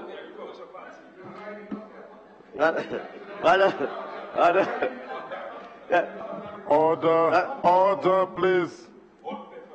Mr. Speaker, as I browse through this estimate, it led me to wonder what did the people of Wesley, Woodford Hill, and Palmtree have done to this government. We have heard no mention of this constituency in the address, and very little in the estimate except for police station, Mr. Speaker. Mr. Speaker, I'm concerned that over the years, Mr. Speaker, I have raised housing as an issue in the Wesley constituency, and a blind eye have been turned to that, Mr. Speaker. And in the meantime, it is hurting me to stand here when from Maria the government has only awarded $1.5 million recently, which have not yet reached the village council. And I could hear another She's a minister because she had 1 hour of speaking before they stopped her. I heard the member of Point Michel said that she received $10 million for housing in the Point Michel constituency. How do you feel? How should I feel when I sit there and hear that this government have only awarded $1.5 million that they have not yet received? And shouldn't I ask whether there's a problem with the government and the people of the Wesley constituency? Equitable distribution is what we have been calling for. That's what we have been calling for, Mr. Speaker. Mr. Speaker, I've also listened carefully as we were accused of not supporting our constituencies following Hurricane Maria and Tropical Storm Erika. And there's $1,000 on the table. Okay. With the help and support of some friends in New Jersey, Jenna, David, and Mr. Brown, we brought in 1 20-foot container of food to the Wesley constituency for supply. When the government refused to allow a generator that could push the Wesley Health Center, with the help of Vern Telemark, I brought in 2 5,000 watts generators. 1 went to the Wesley Health Center and Hospital for the district, and 1 went, Mr. Speaker, to a shelter in Wesley that did not have electricity. When the government refused to assist in the refurbishment of the SDA primary school, thanks God to Harris Paint, I worked with them, and the entire building was refurbished. We provided 1,000 cartons of water, thank God, to Simon Richards out of Totola when the government refused to send water to Wesley. We provided over 2,000. If they did not ask me, I would not say. But I have to say because I want the $1,000. I'll tell you go in a while. 2,000 tarpaulins, Mr. Speaker, to the constituency. Out of my pocket, we have secured 8 scholarships for primary school students, for children who could not help parents who could not help themselves. And they'd ask me, I have to say, thank God to Mr. Philip and myself, we cleared the way to the Wasco waterside when the government was lagging around town. As a matter of fact, the $1,000 is going to be... I don't think you should say the government was lagging around town. So Well, please, if it was done, we don't have to do you it. said it, just Okay, I will withdraw try it. I will try. Guess what? I am now, who is there, asking the minister, unless he can prove otherwise, to give the village council of Wesley $1,000 that will go towards 2 elderlies in the community, because he promised it. And the village council chairman name is Brown Philip. Do not pay me like Edison. No, you offered it, I have to accept it. Okay? This is, I just want to say that, Mr. Speaker, since I'm here. I've requested feeder roads for farm access that have been denied, not attended to.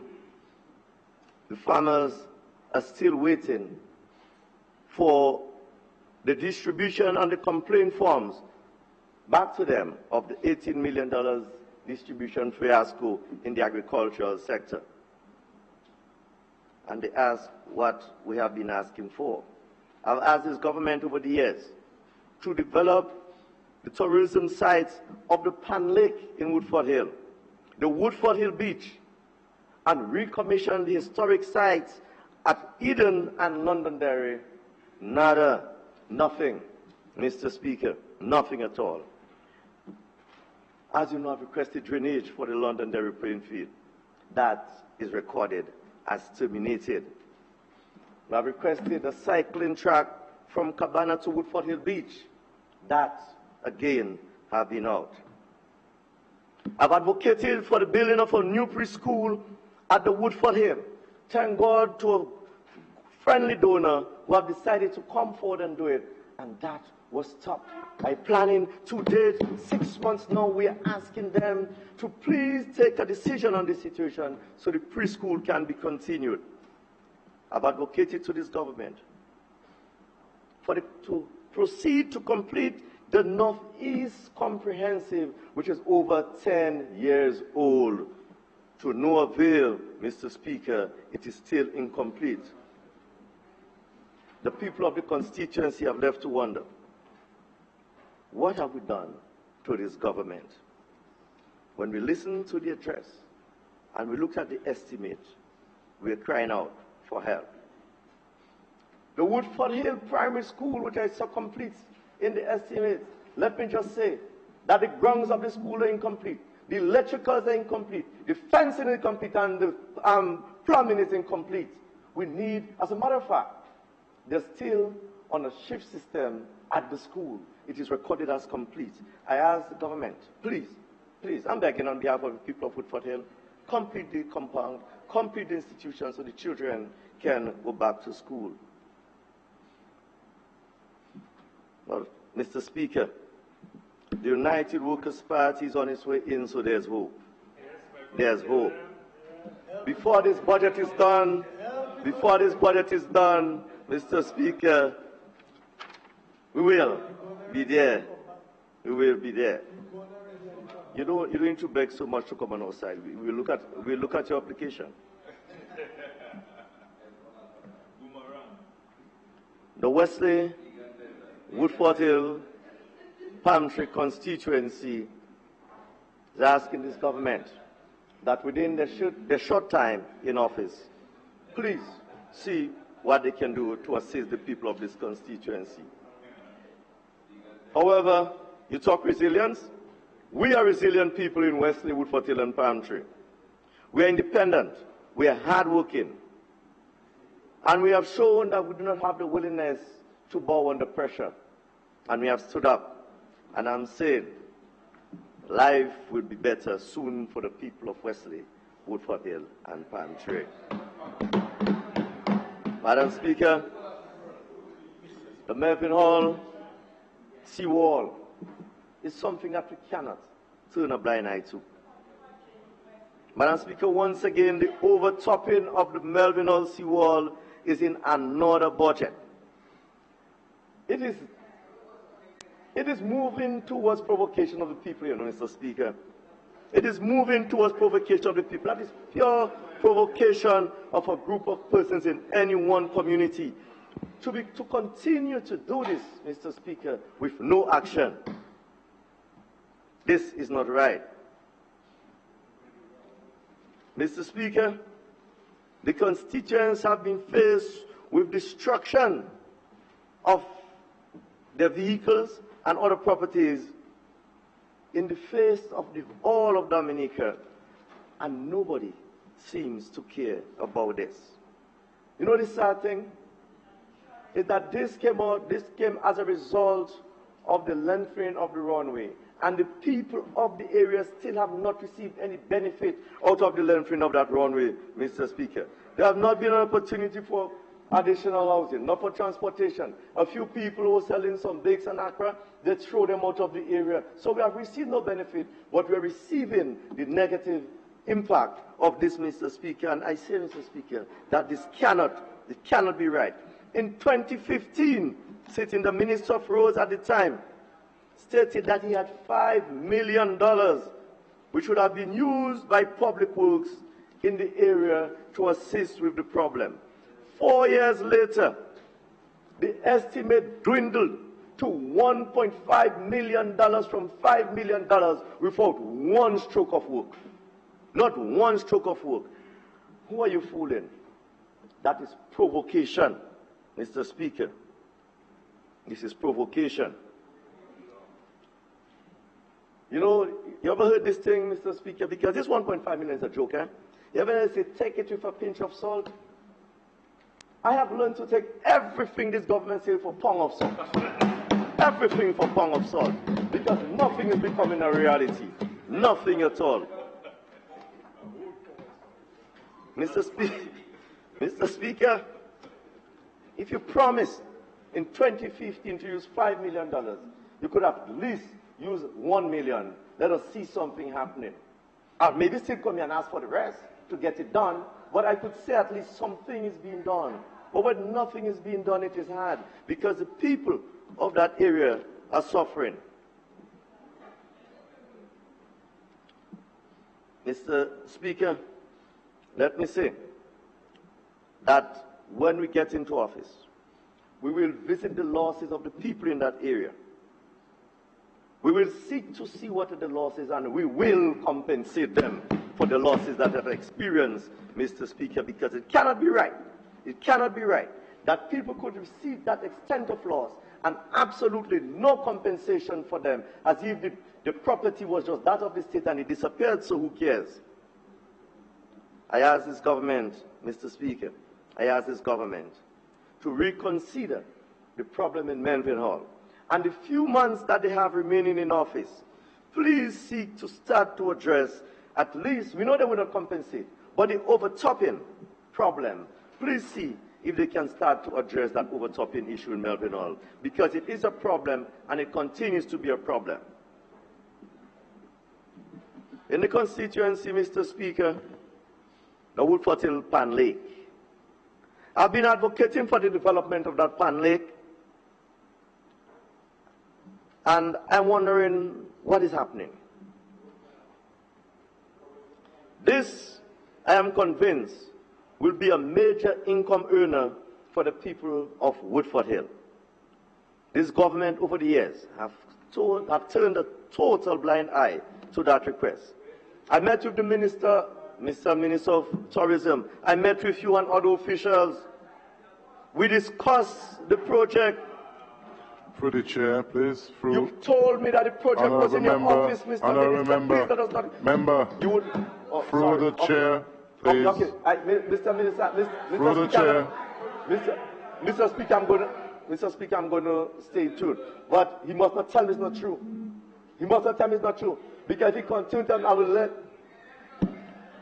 Mr. Speaker, this project was discussed with the minister and the officials of the ministry.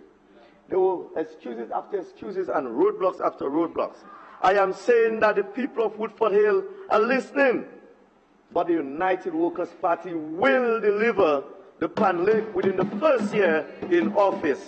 We will deliver the Pan Lake development within the first year in office.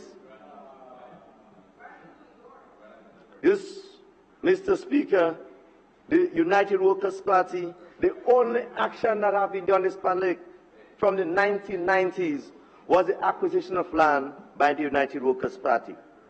In 2015, I extended invitations to the Ministry of Tourism to be accompanied along with villagers so we could have a site visit. That was again refused. This investment, you shall not speak in. Okay. I don't speak in. This investment, Mr. Speaker, will make a big difference in the lives of the people of Woodford Hill. This development will facilitate river tubing, sport fishing. The area is home to the largest variety of iguanas. It will enhance the village. It will create, employment in the tourism sector, and it will increase visitors' presence to the area. And if we're talking about developing the lives of rural communities, that's a way to help develop the lives of the people of Woodford Hill. This is no joke. This is serious business, because the people are out of work, the people are struggling, people need money, they need an income. And if just that was done in Woodford Hill to get off the feeder roads, it would have made it difficult for me to be even standing here today. But it was not done. Bam.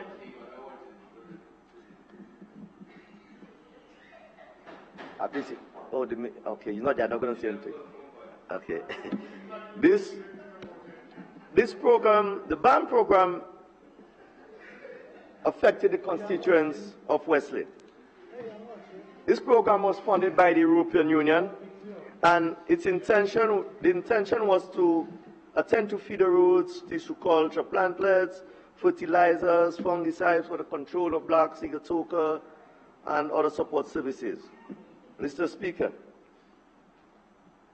I have no idea who is accountable for the atrocity committed against the farmers on this feeder road section of the BAM project.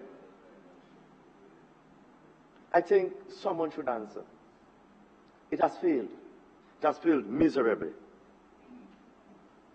Concrete wall, no drainage, the roads completely destroyed roads that they were working on in the Wesley constituency. The Jackmore Road, gone. That is road in addition to the BAM. The Joe Palmtree Road, very important farm road, gone. The Simper Road, gone. Mambe Road, gone. Monrame, gone. The Constant Spring Road, that is a total disgrace. And I'm appealing to this government. Wash your hands on the people who are responsible if you're not responsible, and hold somebody responsible for what have happened to the feeder roads under the BAM project. It is just not right. That Constant Spring Road also serves as a link road between Western and Fort Hill. And it's important, very important road. But you cannot utilize it at all at this stage. And something has to be done. And I really would like to hear what is happening with that BAM road. I call on the government to pay urgent attention and to deal with this matter. We got some good, hard-working farmers, Mr. Speaker, who are challenged, not just farmers who have come into the business with a lot of money and start doing something now. Farmers who have been through the grinds, like Lennox Honoré, like Kenny Durant, like Steve Benjamin, like Mabel Lawrence and Miguel Lawrence, like Erwin Abraham, like Lynn Edwards, like Joy Telemac, like Wilmington Williams. These are hard-working farmers from the Wesley community. Some of them have been Farmer of the Year and they receive a plaque. But a farmer cannot eat a plaque. So the United Workers' Party will give Farmer of the Year $50,000 for Farmer of the Year when we get into office, Mr. Speaker. That's what we'll do, because the farmers will encourage competition and encourage the farmers to work, because farmers cannot eat a plaque. Farmers cannot eat a plaque.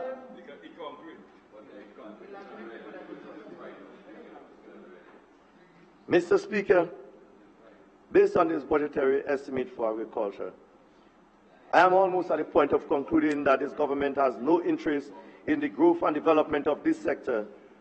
And as a result, since the people of West Ilford and Palm Trees are an agricultural-based community, I can say that they're showing no interest in the people of that community. Over the past 20 years, we have lost the market for bananas to Europe. We have lost the market to the Northern Caribbean. We have destroyed the Hawks's Strait.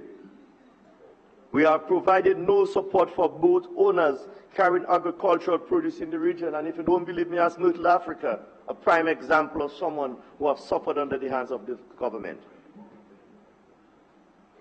Whilst refused to provide money for support of movement of agricultural produce, we continue to finance LEAT for man-made disasters. But our farmers in the productive sector refuse to support them, and our transporters refuse to support them. But the man-made disaster in LEAT, we're putting money into it.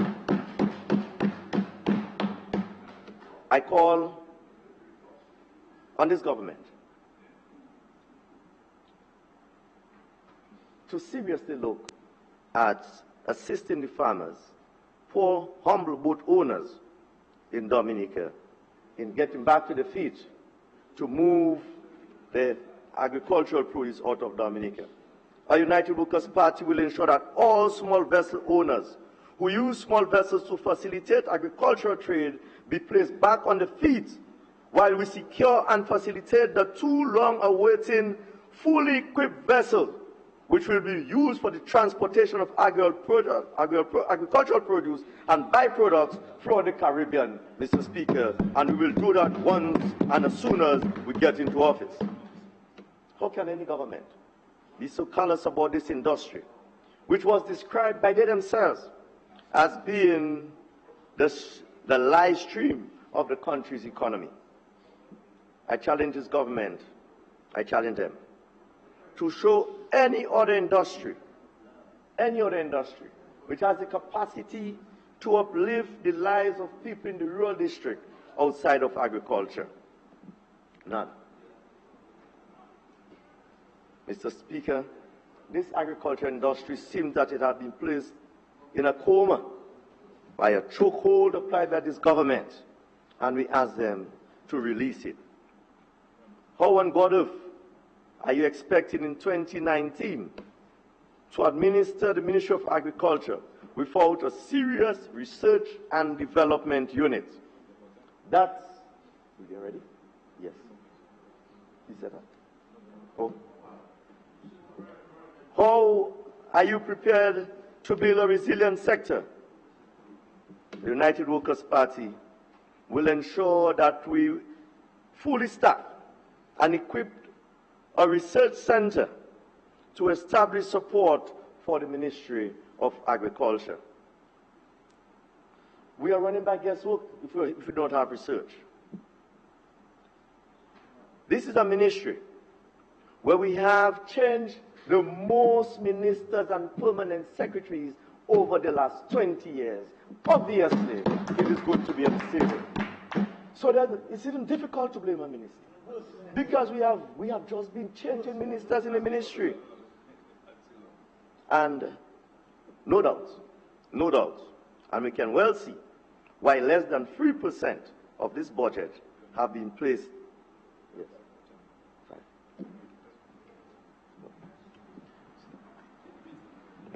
I move that 5. Yes. The Ministry of Agriculture. Okay. No, that's okay. That's okay. That's okay. Much more time. Only 8. The Ministry of Agriculture have been treated as an unwanted child to this government. And all I'm saying, let us make the Ministry of Agriculture be part of a good family. Mr. Speaker, I am concerned that whilst we are starved for trained personnel in Dominica, we are seeing the movement out of Dominica of qualified and technical officers who are resigning to pick up jobs in substantial position within this region. And I said, let us not play fast asleep. Let us seek to see if we can arrest this problem now before it turns out as an issue that will plague us as that of the nurses. Let us, Mr. Speaker, free up the people, free up the extension officers. Let them do their work. Provide additional training for them and provide them with proper human resource base. The staff must be allowed to do their work, and they should not be pushed around by politicians. For example, at all times we must seek to protect our borders from the prevention of diseases entering this country. Our quarantine officers must be allowed to execute their duties. Good well recall when foreign workers at Melvinol Airport were allowed to bring in plantain, and quarantine officers were frustrated and not allowed to execute their duties. Soon after, we got a major outbreak of black sigatoka. We allowed the fruits to enter here of an area of origin where we are aware was challenged with black sigatoka. And if any minister feels that it is okay not to allow the officers to do their work, go ahead and say it. I am saying the officers should be allowed to do their work. If they're allowed to do their work without interference and victimization, things will be better for the farmers. For the farmers. Because they'll be allowed to do the right thing for themselves. The United Workers' Party will allow an equipped agricultural office in the 7 agricultural districts. I said an equipped agricultural office in the 7 agricultural districts. Every traveling officer, appointed or unappointed, will be paid mileage since they are traveling officers and they're entitled to receive their mileage. They will be paid the mileage. We will allow for further training of the agricultural staff. We'll equip each regional office with a functional vehicle so they can execute their duties as expected by the farmers. Mr. Speaker, that we certainly, Madam Speaker, will allow. In the budget, we have noted You allocation. have 2 more minutes. Sorry? You have 2 more minutes. Madam Speaker, you trust me, how you know that? Madam Speaker, I rise to give the member 5 more minutes. Ask to request 5 more minutes for the member, please. Second, Madam Speaker. It has been moved on. Well, if you would like me to put it to the House, I would like to do so. It has been moved and seconded that the member gets a further 5 minutes to complete his presentation. Those in favor? Those against?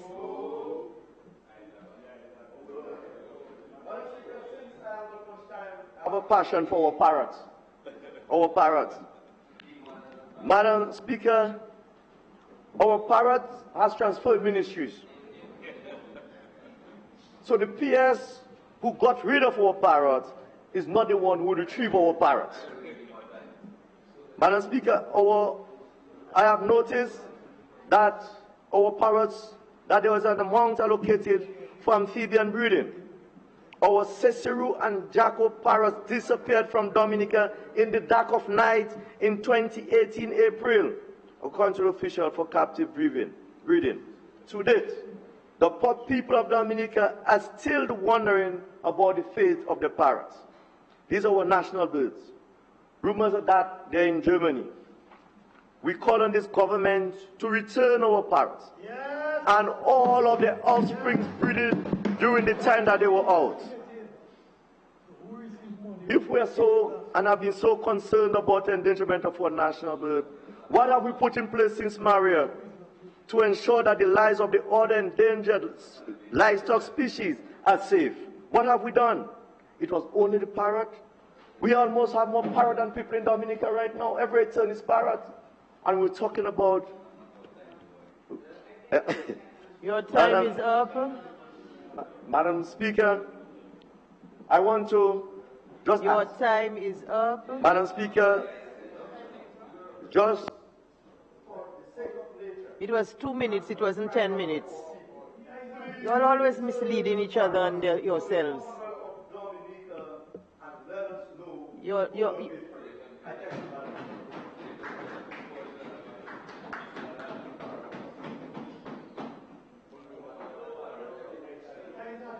Yeah? Go ahead. Go ahead.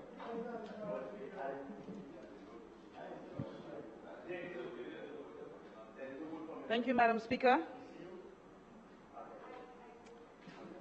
I rise this evening with a joy in my heart and a song in my spirit to make my contribution to the 2019-2020 budget debate. How can I not, Madam Speaker, when the leader of the parliamentary opposition gave me such hope in this 2019-2020 change of government budget response. Congratulations, sir. I am excited about serving under your stewardship, and the people of our blessed land are preparing to truly and independently enjoy the gifts that God has blessed us with under a United Workers' Party government. That is what visionary leadership and innovative, people-centered thinking sounds like. What a breath of fresh air from yesterday's presentation. A budget address that the people of this country has rejected. Probably not for what's in it, but because of who presented it. The people of the Commonwealth of Dominica have issued a call of no confidence in the ability of this Skerrit-led Dominica Labour Party to implement and execute and conduct the affairs of state. Testament in recent polls conducted, which predicts a clean sweep for the United Workers' Party Team Dominica, and real, tangible change for the citizens of this blessed land. Note bien. Note, we are fed up with labor. Madam Speaker, action speaks louder than words. And the good times that we hear in the 2019-2020 budget and those we've heard in the past has not translated to a better, sustained lifestyle for many. Instead, we are seeing a growing dependency and increased non-productivity in the sectors of growth.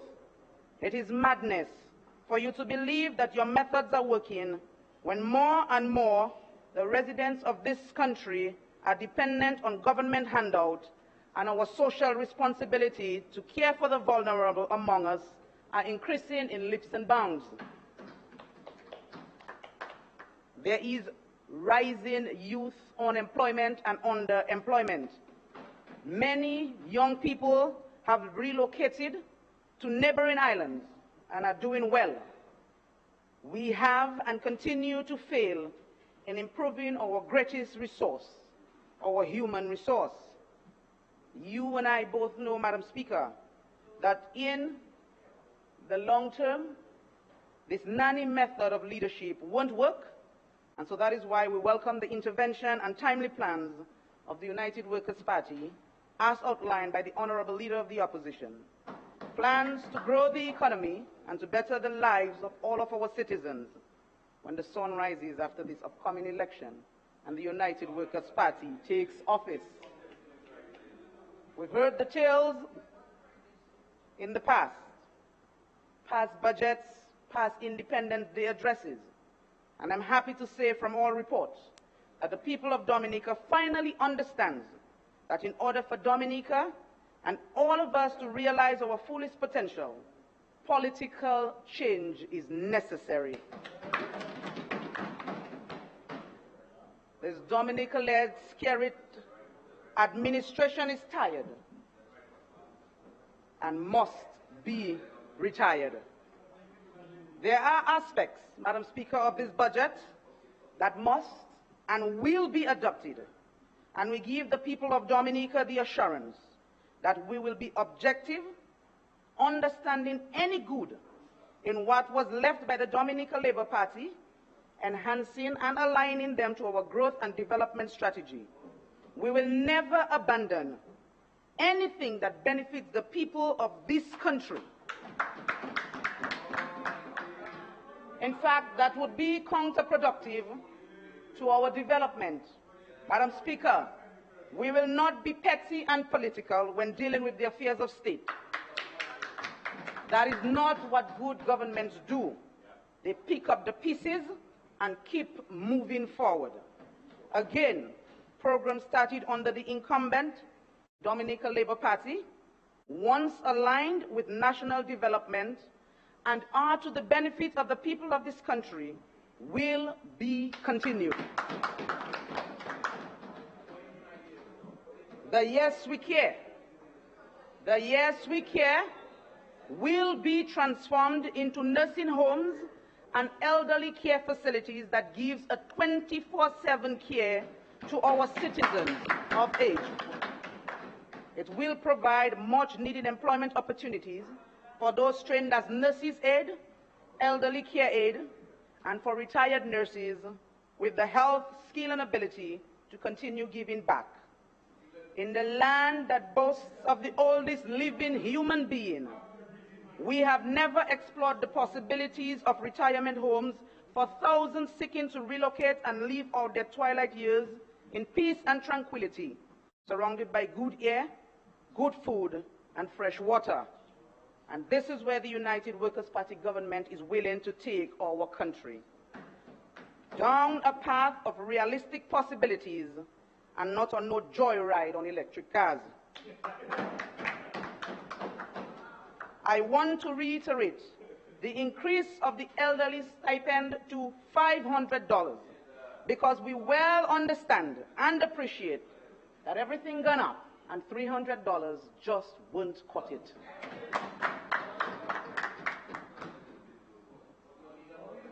Education. Education, we can all agree, is vital to the growth and development of Dominica and our Dominican people. And we are preparing to embrace real change and real change possibilities.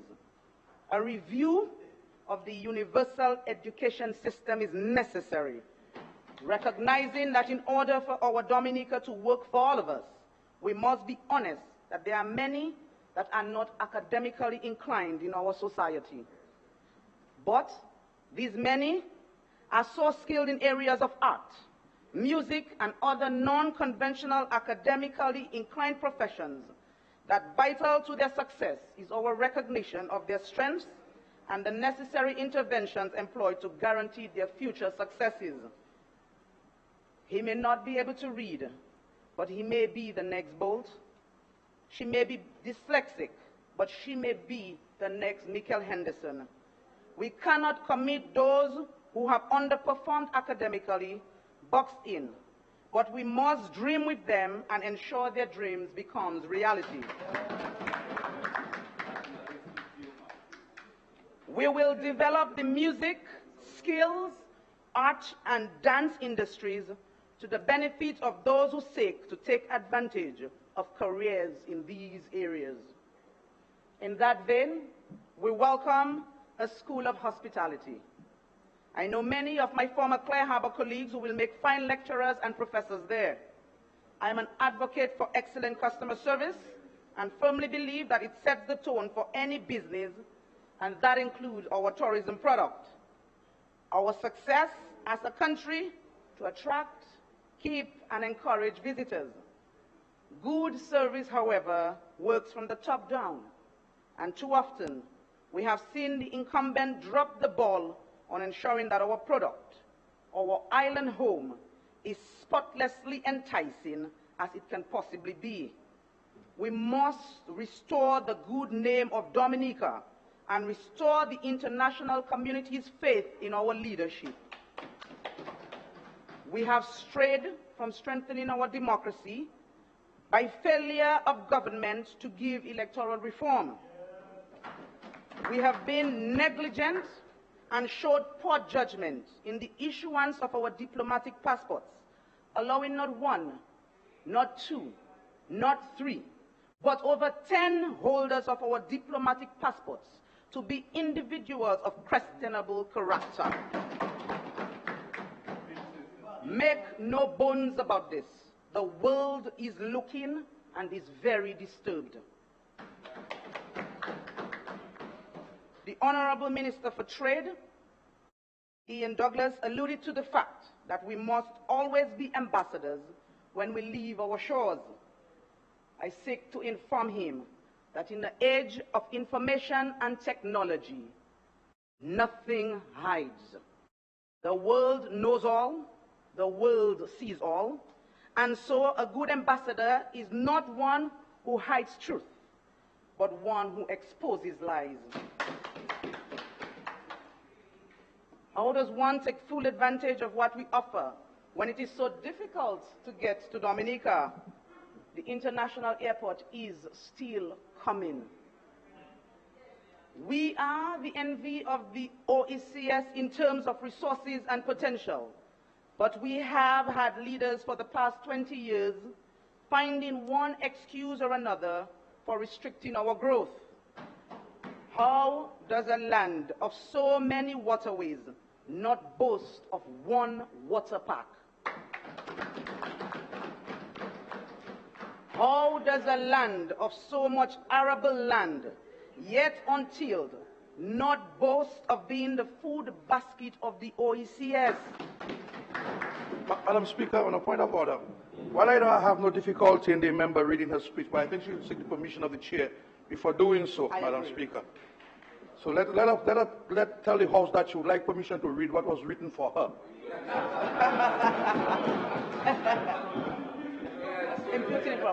Madam Speaker.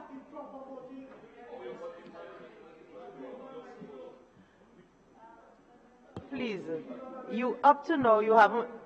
The member, please. Yes, the member. You still haven't learned what is imputing improper motive, but I probably will subject you to a lecture on it sometime. Meanwhile, what were you saying? Madam Speaker, I seek permission from the chair to read my debate, my prepared debate. I only have 30 minutes, so I must stay within my 30 minutes. And so, Madam Speaker, I seek permission to read from my script. After the fact, but go ahead. After the fact. I'd rather have 30 minutes. How does a land of such environmentally and historically rich heritage not boast of the fastest growing tourism industry? I don't care what problems you encountered or inherited from any other government. By now, you guys were supposed to have fixed them and moved. This is not parliamentary language, please. The government was supposed to have fixed them and moved full steam ahead. Labour Party, Madam Speaker, is asking United Workers' Party what they have done in the last 20 years. Madam Speaker, I seek to remind them that our government system provides for one government at a time. The Labour Party has been in government for the last 2 decades, and they are asking for help. Freedom Party did not need help. United Workers' Party did not need help. However, the Dominica Labour Party is the only government who constantly asks the opposition for assistance. If you can't do it, step aside, we will get it done. Fact check. I did not get to be or enjoy the days of United Workers' Party in government. But by all reports and according to research, the United Workers' Party government outperformed all other past and present government in terms of their time limit against performance.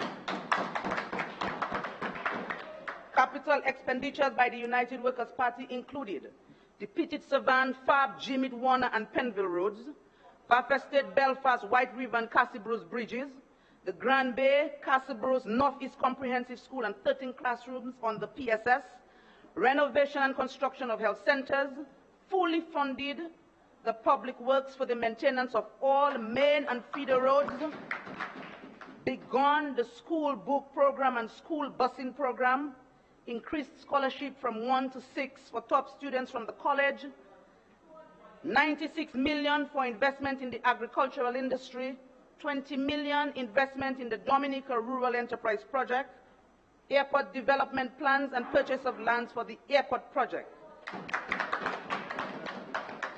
housing schemes, water upgrades. Madam Speaker, the Dominica Labour Party has cried foul. However, 36 million euros and $50 million of airport money was left behind. It is said that this money continues to be repaid by the taxpayers of this land, but this money contracted was spent by the Dominica Labour Party. What is your argument then? It was left in the Treasury. You were the ones to spend the monies that were contracted. Our debt is now in the region of 1-point-something billion. 450 million was bad? That's what you thought? The taxpayers, you say, are still paying for this? How long will the taxpayers have to repay that $1.6 billion?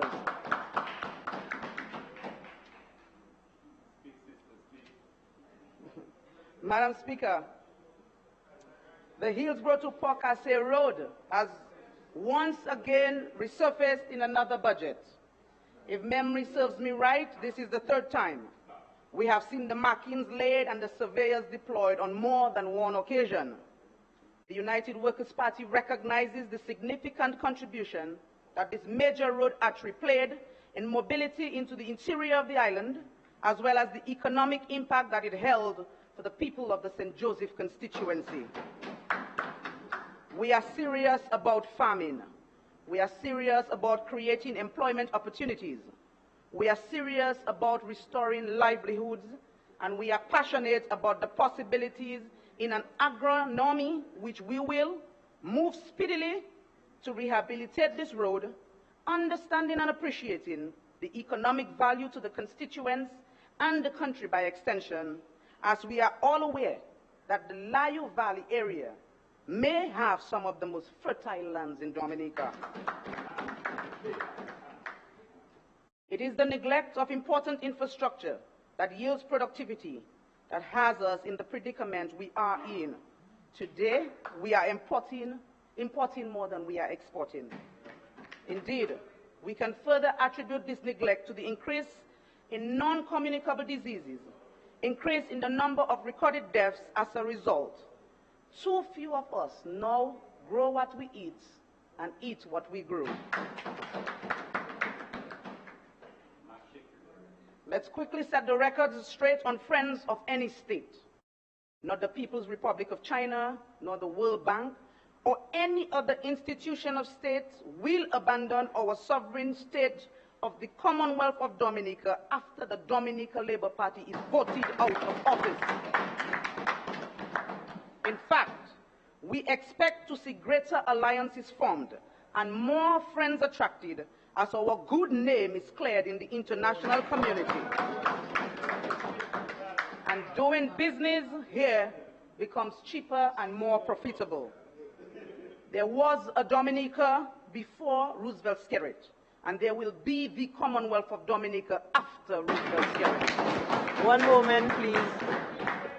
One moment, please. You address the Prime Minister as you're supposed to. Okay, this is how you do it.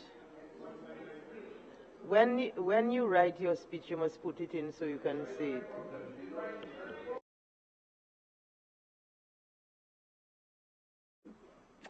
In a sick, twisted way, you have convinced yourself on this side of the House that you guys or you parliamentarians... Exactly. You don't say you guys. When you write your speech, you must put in what is parliamentary language so that when you read it, you will not have the difficulty to remember to change it. You understand?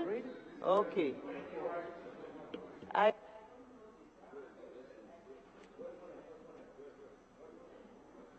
Those on the other side have convinced themselves that they are the only persons fit to run this nation into the ground, yes, but not out of the economic abyss that you have set her in. Abyss. For the benefit of those listening, there are sons and daughters here and overseas who would gladly take on the mantle of leadership, who would have post-Maria, Madam Speaker. This is my Dominica, this is your Dominica, this is our Dominica, and we love her just as much or maybe more than any of you do. You can never be more Dominican than me. Even my children were born here, so you don't love her as much as I do. My conviction is that under new leadership, even as the skills and competencies that our people possess is put to work and encouraged back home, we will see a transformation in our island state. Even as factories go up, manufacturing and agro-processing modernized, agriculture revolutionized, hotels built, and the realization of an international airport becomes reality, we will see honest days work for honest days pay, and our human resource will be empowered. Even as we make provisions for entrepreneurs to be better facilitated at our lending institutions, and we monitor and coach their growth, we will see the emergence of growing and successful small business ventures. We will provide the technical skills and support until we are certain that you can fend on your own. We will ensure that our men are engaged in healthy and positive activities and revive community spirit and volunteerism and create career opportunities in sports. Our nation needs a breath of fresh air, new vision, new energies, and a new government. Our people are tired of coming soons and job opportunities that has never materialized, unfinished projects and quick fixes. Madam Speaker, I am disappointed in the Minister of Information and Telecommunication, the parliamentary representative for the St. Joseph constituency, my pal rep. My vision for the Layu to St. Joseph Link Road continues to be a boulevard. We have seen another quick fix there that I can guarantee will stay the same until a United Workers' Party government comes into office and we truly develop this area into an area of potential and beauty, a true boulevard worthy to be named after our music icon, Jeff Joe. Madam Speaker, the Prime Minister, in his address, spoke about my, your, and our Dominica. But we all know who runs things in his Dominica at this time. No need to declare a new Dominica because, quite frankly, this is a new Dominica. We have seen the interference and infiltration of the Dominica Labour Party in every facet of our society, so much so that village councils have now become the playground of central government. Independent institutions of states have been contaminated and have lost credibility, like the just one Electoral moment. Commission. You're imputing improper muted. Contaminated. That is Withdrawn, Madam. You read it. Go and read what you said, and you'll see what. Read it again. Read it again. Well, read it to yourself and decide. And you said contaminated, so you have to withdraw that. Withdrawn, Madam Speaker. Order, please. Citizens are afraid to speak out for fear of political victimization, and the opposition has been reduced to a fraction of what we once represented to a thriving democracy. Gone are the days when politicians knocked glasses. Assistant Speaker said order.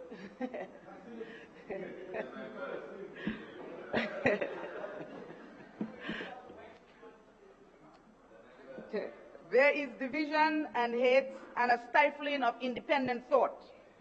This, Madam Speaker, is indeed a new Dominica because we were once God-fearing and each other's keeper. We pledge, Madam Speaker, to never treat the Dominica Labour Party in opposition the manner in which we were treated.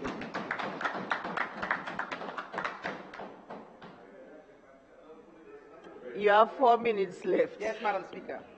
Madam Speaker, I ask then, why does the government seek gratitude for conducting basic government functions? The citizens of this country will hold you accountable at the polls as they see fit. If you believe that you have performed, then you need not go on this outlandish vote-winning campaign. But we all know that the people of this country have seen through the smokescreen of assistance to the lackluster growth of our economy, the enrichment of a few, the crawling progress of our country. The enrichment of a few. That is, you all don't understand you don't understand what you're saying. A country where few gets rich.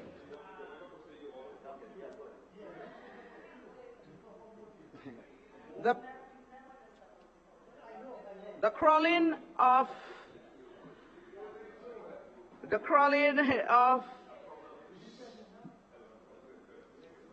progress of our country in comparison with the other OECS countries. Low basic wages, poor working conditions in the health sector, the abandonment of agriculture, the decline in tourist arrivals and stayover visitors, the unfinished hotels, the exit of Ross and the closure of over 90 small businesses. All this in the face of the government in our political history that has had the biggest revenue stream, VAT, CBI, increased taxes and post-Maria millions, if not billions. Madam Speaker, to date, we have not been given a figure of how much money we received post-Maria. And I may have just about 2 minutes quickly, Madam Speaker. I have so much to be disappointed about. You should be, oh, yeah, there we go. I want to go straight to some of the, I won't get more time. Some of the projects that will be completed on the United Workers' Party government, our Layu Valley Road, the Cuba Road, we will re-energize and revitalize the Titiwe Festival. We will introduce a wildlife festival for bells. Madam Speaker, I move the motion requesting 5 more minutes for the member to complete the presentation. Seconded, Madam Speaker. It has been moved and seconded that the member be given a further 5 minutes to complete his contribution. Those in favor? Aye. Those against? You have 1 minute, no, 2 minutes left. 2 minutes left. Madam Speaker, the outgoing parliamentary representative for the St. Joseph constituency stated that we will see an improvement in housing. Madam Speaker, as I close, I want to assure the people of the St. Joseph constituency that they will excel with Monel. And I want to remind those of you on the other side that God is God. He will always be God, and you do not tell God what to do. God decides who stays and who goes. And with that, Madam Speaker, I want to once again fully endorse the incoming Prime Minister of the Commonwealth of Dominica, the Honorable Lennox Linton, for his wonderful budget response. I thank you, Madam Speaker.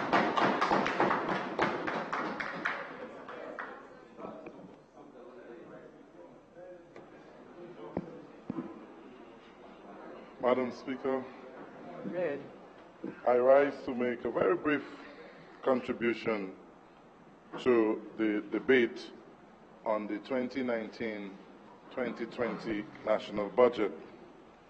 Madam Speaker, from the outset, I want to congratulate the Honorable Prime Minister and Minister of Finance for an exciting budget that was presented yesterday morning. And the Senator Williams just indicated that there's a lot that she is disappointed about.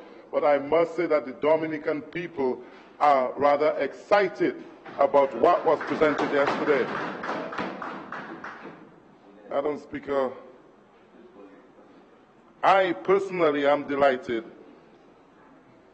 at what I heard yesterday.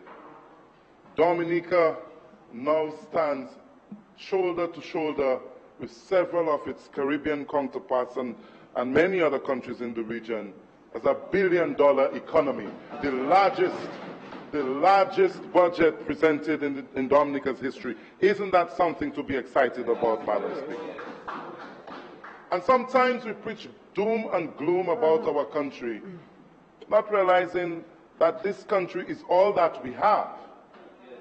It is all that we have, and sometimes we have to find what is good about our country and, find ways and means to develop it and to celebrate it. That's the word I'm looking for, to celebrate what is happening in Dominica. How can you say you're disappointed about this country when we have several five-star hotels being built across this country? Never before have we seen that, Madam Speaker. Jobs to be created for our people. That is excitement. That is to be celebrated, Madam Speaker. How can you say that you are disappointed when several, or rather all our Dominican young people are able to access tertiary education free of charge, Madam Speaker? That is excitement, Madam Speaker. Madam Speaker, how can we say that we are disappointed when there are major investments in agriculture, and Dominica will always remain an agricultural economy, Madam Speaker? We're excited about the housing revolution, what's happening in housing. The government does not have to provide housing for Dominicans, but this caring government, after the devastation of Hurricane Maria, has come forward, and long before that, but has, rather improved the vision for housing in this country. Have you seen the housing complexes across this country, Madam Speaker? Have you seen them? Have you seen what's going on in Grand Fort, in Castle Bruce, even in Grand Bay and across the country, Madam Speaker? Housing that people living in first world countries will be given, Madam Speaker, handed over to people free of charge, Madam Speaker. That is something to be celebrated and to be excited about, Madam Speaker. Have you seen, Madam Speaker, our road networks? Did you hear in the budget several initiatives, Madam Speaker, to take care of our people? A caring government. That is what came out of this budget, Madam Speaker. And you know what, Madam Speaker? There's a word that I think describes this budget, this one word. Transformation, Madam Speaker. We are transforming the Dominican economy and the Dominican landscape, Madam Speaker. Never before have we seen these things happening in this country. And so, Madam Speaker, when people come and they try to pretend as if nothing is happening in Dominica, it hurts. Because I know that the Dominican Labour Party certainly has done a lot to improve the economy and to improve the lives of many people. And people all over are recognizing what this government is doing. Madam Speaker, naturally, after the major disaster of Maria, many people migrated, yes, many people migrated. But you know what, Madam Speaker? They are on their way back. They are coming back to Dominica, Madam Speaker. And they have every reason to come back, Madam Speaker. Students will be coming back to go to the Dominica State College free of charge, Madam Speaker, because they might not be able to afford wherever they are. People will be coming home to seek jobs, Madam Speaker, at the hotels. They'll be coming from Antigua and other places where they had gone to because their lives are not as good as they could have been in Dominica, Madam Speaker. I was just in Antigua the other day. And many of them tell you that what they're hearing about in Dominica, they're interested in coming back home. They're interested in coming back home. Housing, Madam Speaker. Many of our Dominican people who migrated to what was supposed to be greener pastures, they went out there and the conditions under which they live is not as good as what we are providing in this country. Many of them are saying, can I get an apartment? Can I come back? You understand? And so they will be coming back home, Madam Speaker, to participate in this new economy that we are building in Dominica, Madam Speaker. And so we are transforming the economy. And there is hope, even for the members of the opposition. There is hope. Even for the people who support the United Workers' Party, there is hope. But you know what, Madam Speaker, when we look at the mega rallies of the Dominican Labour Party, we know that the vast majority of Dominicans believe in the transformational, ongoing transformation of the Dominican economy, Madam Speaker. We know that Dominicans recognize that it is safer with Labour and will continue to do so.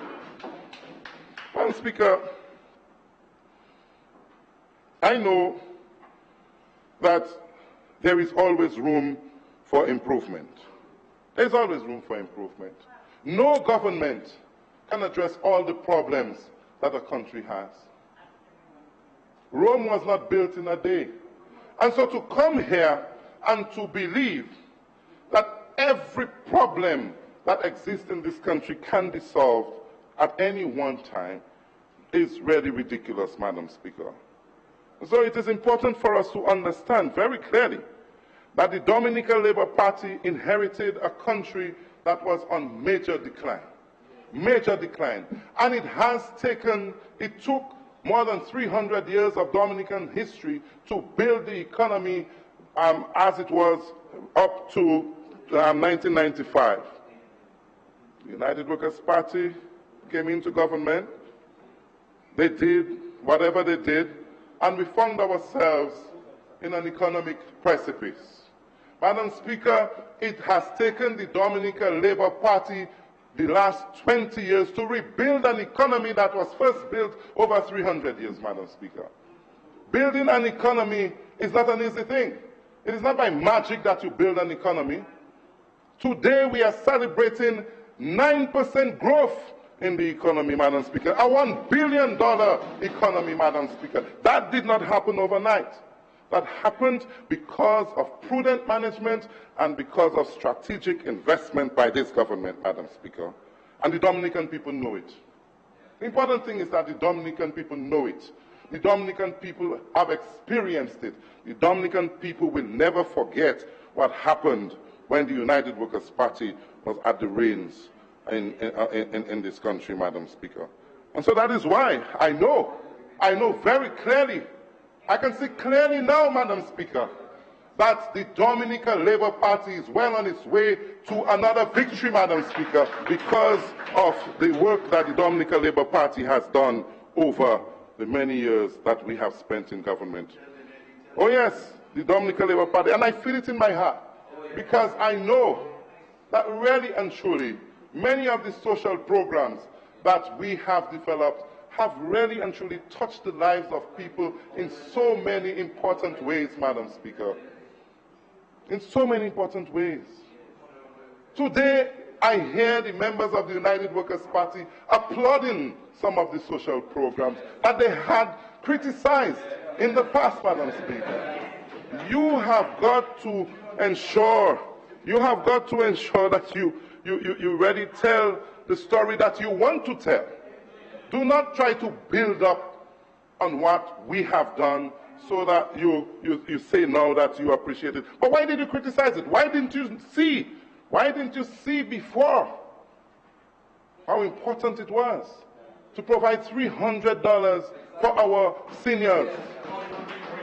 Now you want to increase it, you want to top it up. Now if the government is doing what is right already, if the government is already doing what a government is supposed to do, then you keep that government in office, man. You keep that government.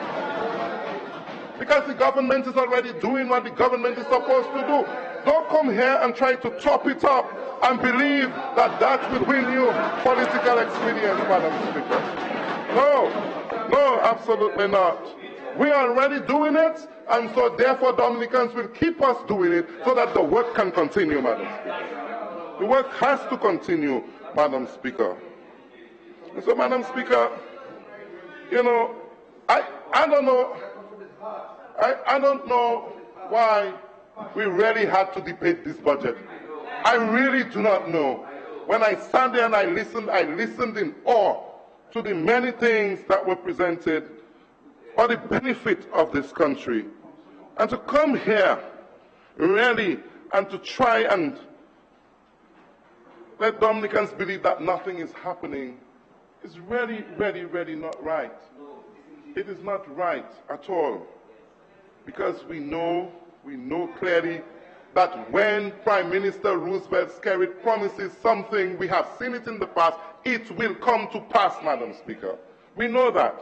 And so, you say that there are many things, you on the other side say that there are many things that should have been done, but you never recognize the many things that have been achieved. You never recognize the many things that have been achieved. After 20 years, the Dominica Labour Party has proven itself, and in the next 20 years of governance will continue to prove itself to the Dominican people, Madam Speaker. Madam Speaker, I tell you, yes, absolutely, you know, and I will continue to build on what has been achieved by previous parliamentary representatives under the Dominica Labour Party. And thank God for Grand Bay. Thank God for Grand Bay that has stood its ground for many, many, many years and will continue to do so that we can continue to inspire the rest of Dominica that labor is the best thing for Dominica, Madam Speaker. And not only Grand Bay. We can call the many strong seats of labor across the country that will remain with labor simply because they understand very clearly, Madam Speaker, that it is safer with labor. And you know what? Many other constituencies across Dominica are recognizing, those who are not held by the Dominica Labour Party, are now recognizing that it is really safer with labor, Madam Speaker. And they're coming home. They're coming home, and we welcome them with open arms, Madam Speaker. So this doom and gloom that we're always preaching does not help our country. It does not help anyone, Madam Speaker. Let us celebrate Dominica, because all we have is Dominica, Madam Speaker. Let us recognize the good in our country. Let us stop going about and really pulling down Dominica with every opportunity that we get. Let us ensure, Madam Speaker, that Dominica is at its best. And we know that with Labour, Dominica continues to be at its best, Madam Speaker.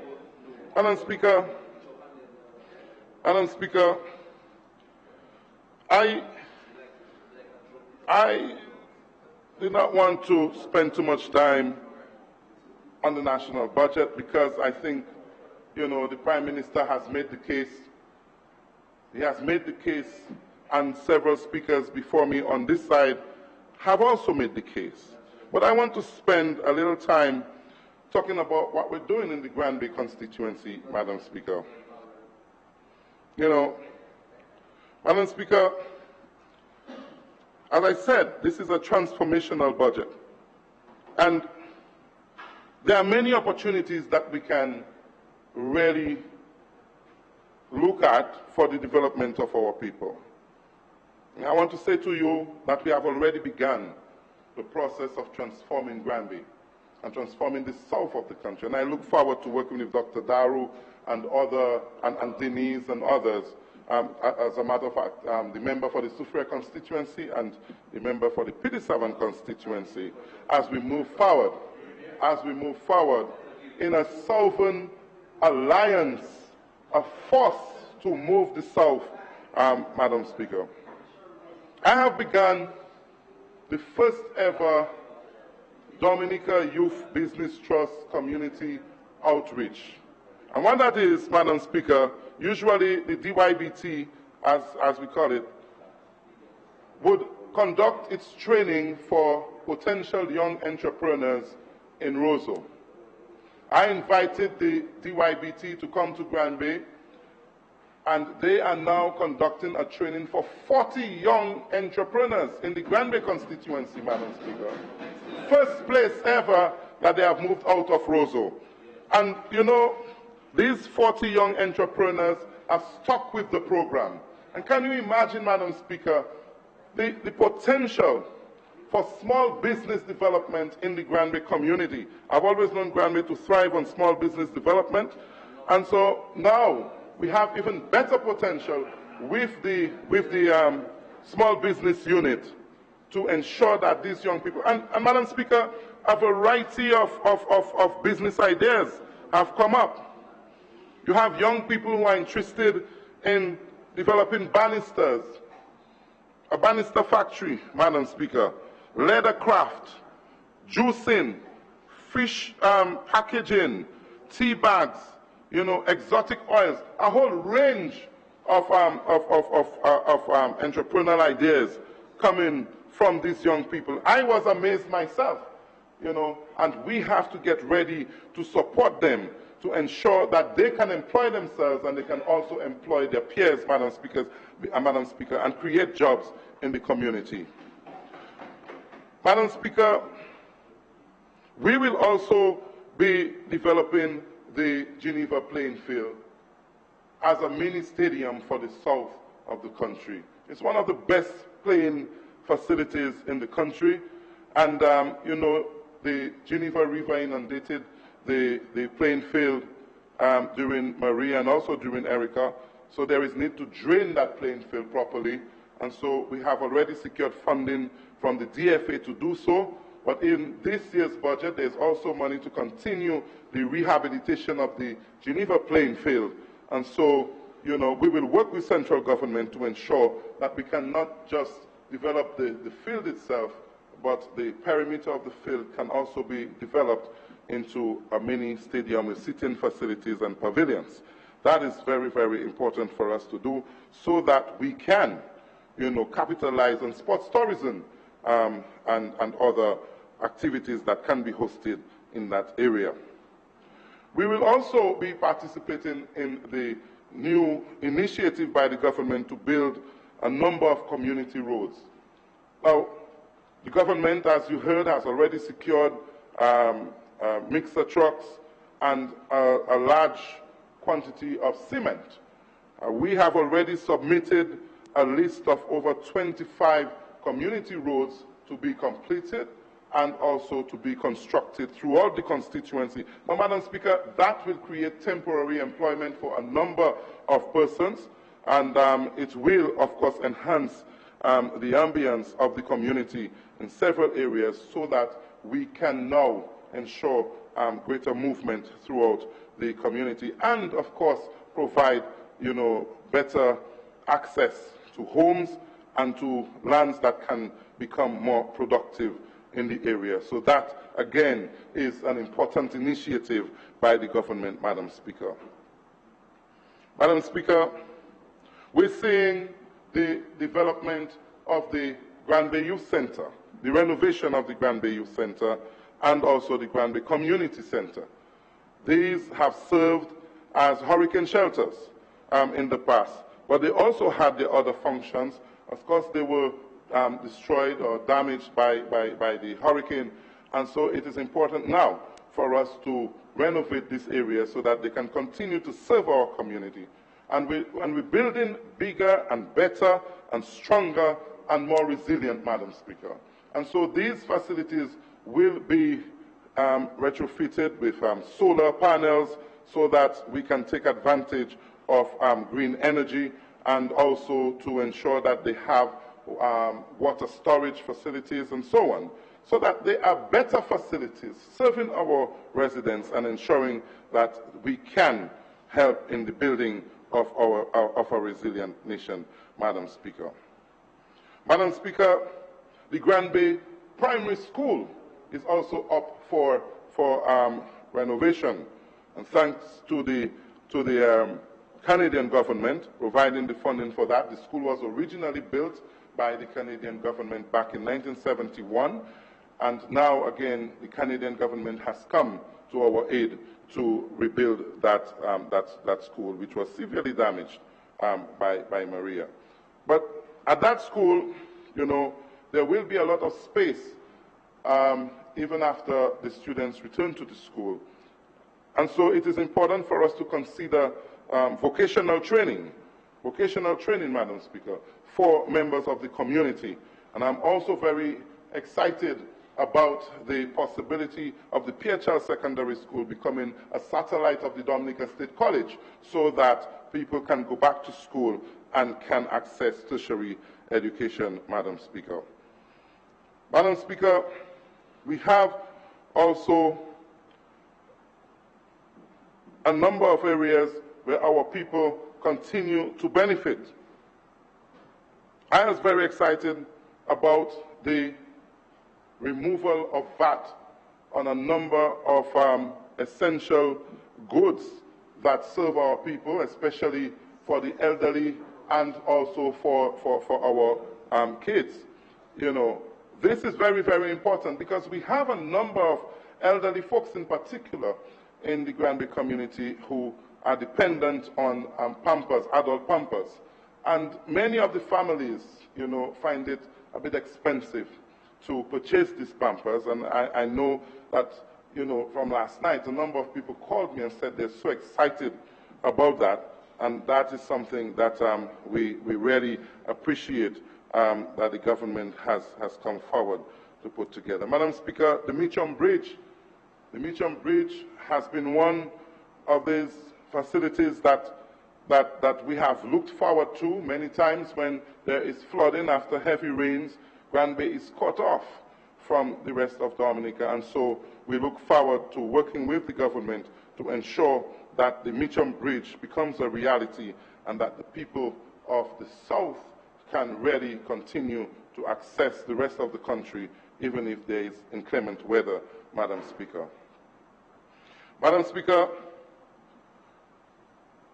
there are a number of initiatives that we must also look forward to, even if they were not stipulated in the budget, but we know that these are important to the development of the South and the development of Grand Bay. I speak here of the Soufriere-Tetmon Road, with the development of the the various hotels in the Soufriere area. My people in the Tetmon area, who are formidable vegetable producers, can now be in a better position to sell to the various hotels if we develop that road. And that road also will provide more tourism income in that area. And so therefore, I believe it is one of the projects that we need to pursue. I'm also looking forward, Madam Speaker, to the development of the Pierre Charles Boulevard into an entertainment area similar to the developments that we see in the Point Michel area and in other parts of the country, so that we can build small bars and restaurants along the boulevard, and also to see the development of entertainment facilities there. And that is important. We already have a signature event, BRAF on the Boulevard. We can develop that further into a monthly activity where young people can develop. And yes, of course, Breakfast Sweat can maybe move to the Boulevard and accommodate a lot more patrons, Madam Speaker. So we have to continue to develop these initiatives. And these are the things that we have to look towards. That a budget does not have to define everything that must be done in a country. We must look at the budget and then decide from the opportunities created how we can go and develop new ideas and new approaches towards community development and people-centered development, Madam Speaker. Madam Speaker, in past budget contributions, I have alluded to the fact that, we need to look at seaports and ports of entry for our various communities, and I believe that Grand Bay is well poised, the South is well poised for the development of a port of entry, not only because we want to increase more visitors to the community, but it will become a point of trade between Grand Bay and the Southern Caribbean. And because when we talk about investments in agriculture, we know that our neighboring countries, our neighboring islands of Martinique and Guadeloupe, they're looking for food. They need to be fed. Because you know why? Their soils are contaminated. And so therefore, they're looking for food, and we have to position ourselves to feed them better. So you know what, Madam Speaker? I want to propose to the government that, we have the lands at the Geneva Estate, in Morpo and in Makaton and in Vebois, that we need to bring irrigation to these lands. Now, there are no rivers and streams running through that estate, but what we can do is to develop a solar pump maybe from the Geneva River or one of the nearby streams and pump up to a storage tank in the Geneva area, and then provide irrigation to the various farm holdings across, so that we can take advantage of opportunities such as greenhouse production, aquaponics, and also hydroponics, Madam Speaker. That is important, so that we can use technology and to maybe work smart instead of just working hard, and attract more young people back to agriculture, Madam Speaker, because technology is something that is part of our transformational process. So, Madam Speaker, agriculture is very, very important, and we need to ensure that we can bring back our young people. Because today, we realize that many of our Haitian brothers and sisters are the ones, more poised to be a part of our agricultural sector.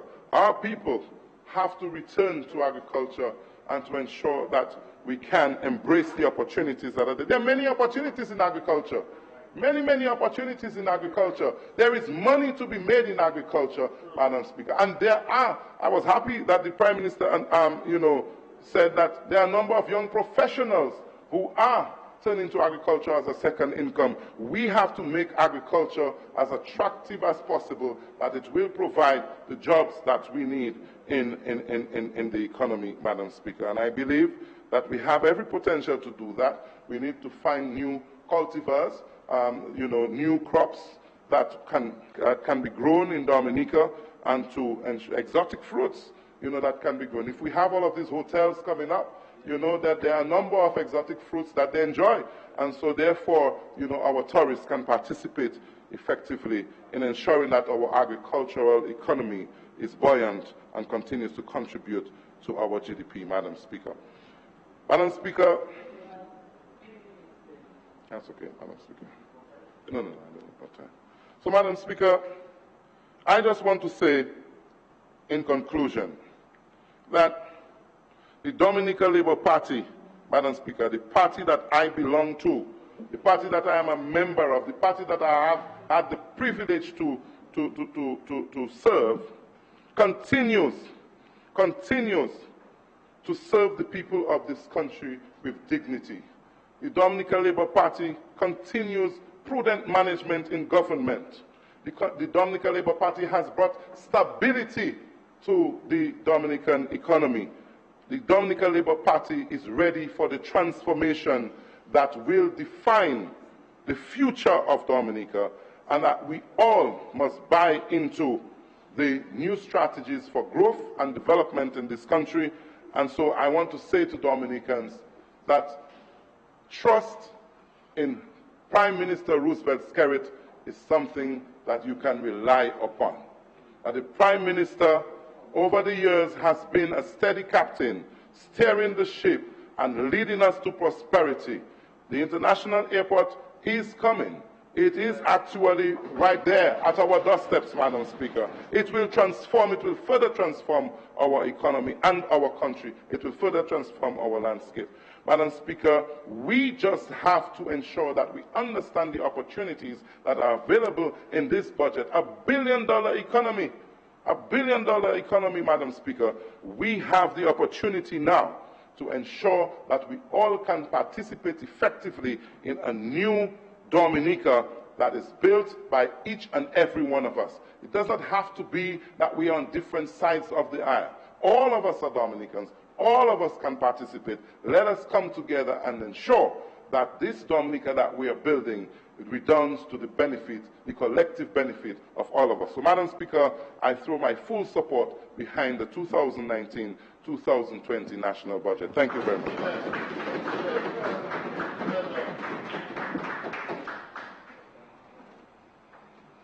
Madam Speaker, I move that the House be adjourned until 10 a.m. tomorrow morning. Seconded, Madam Speaker.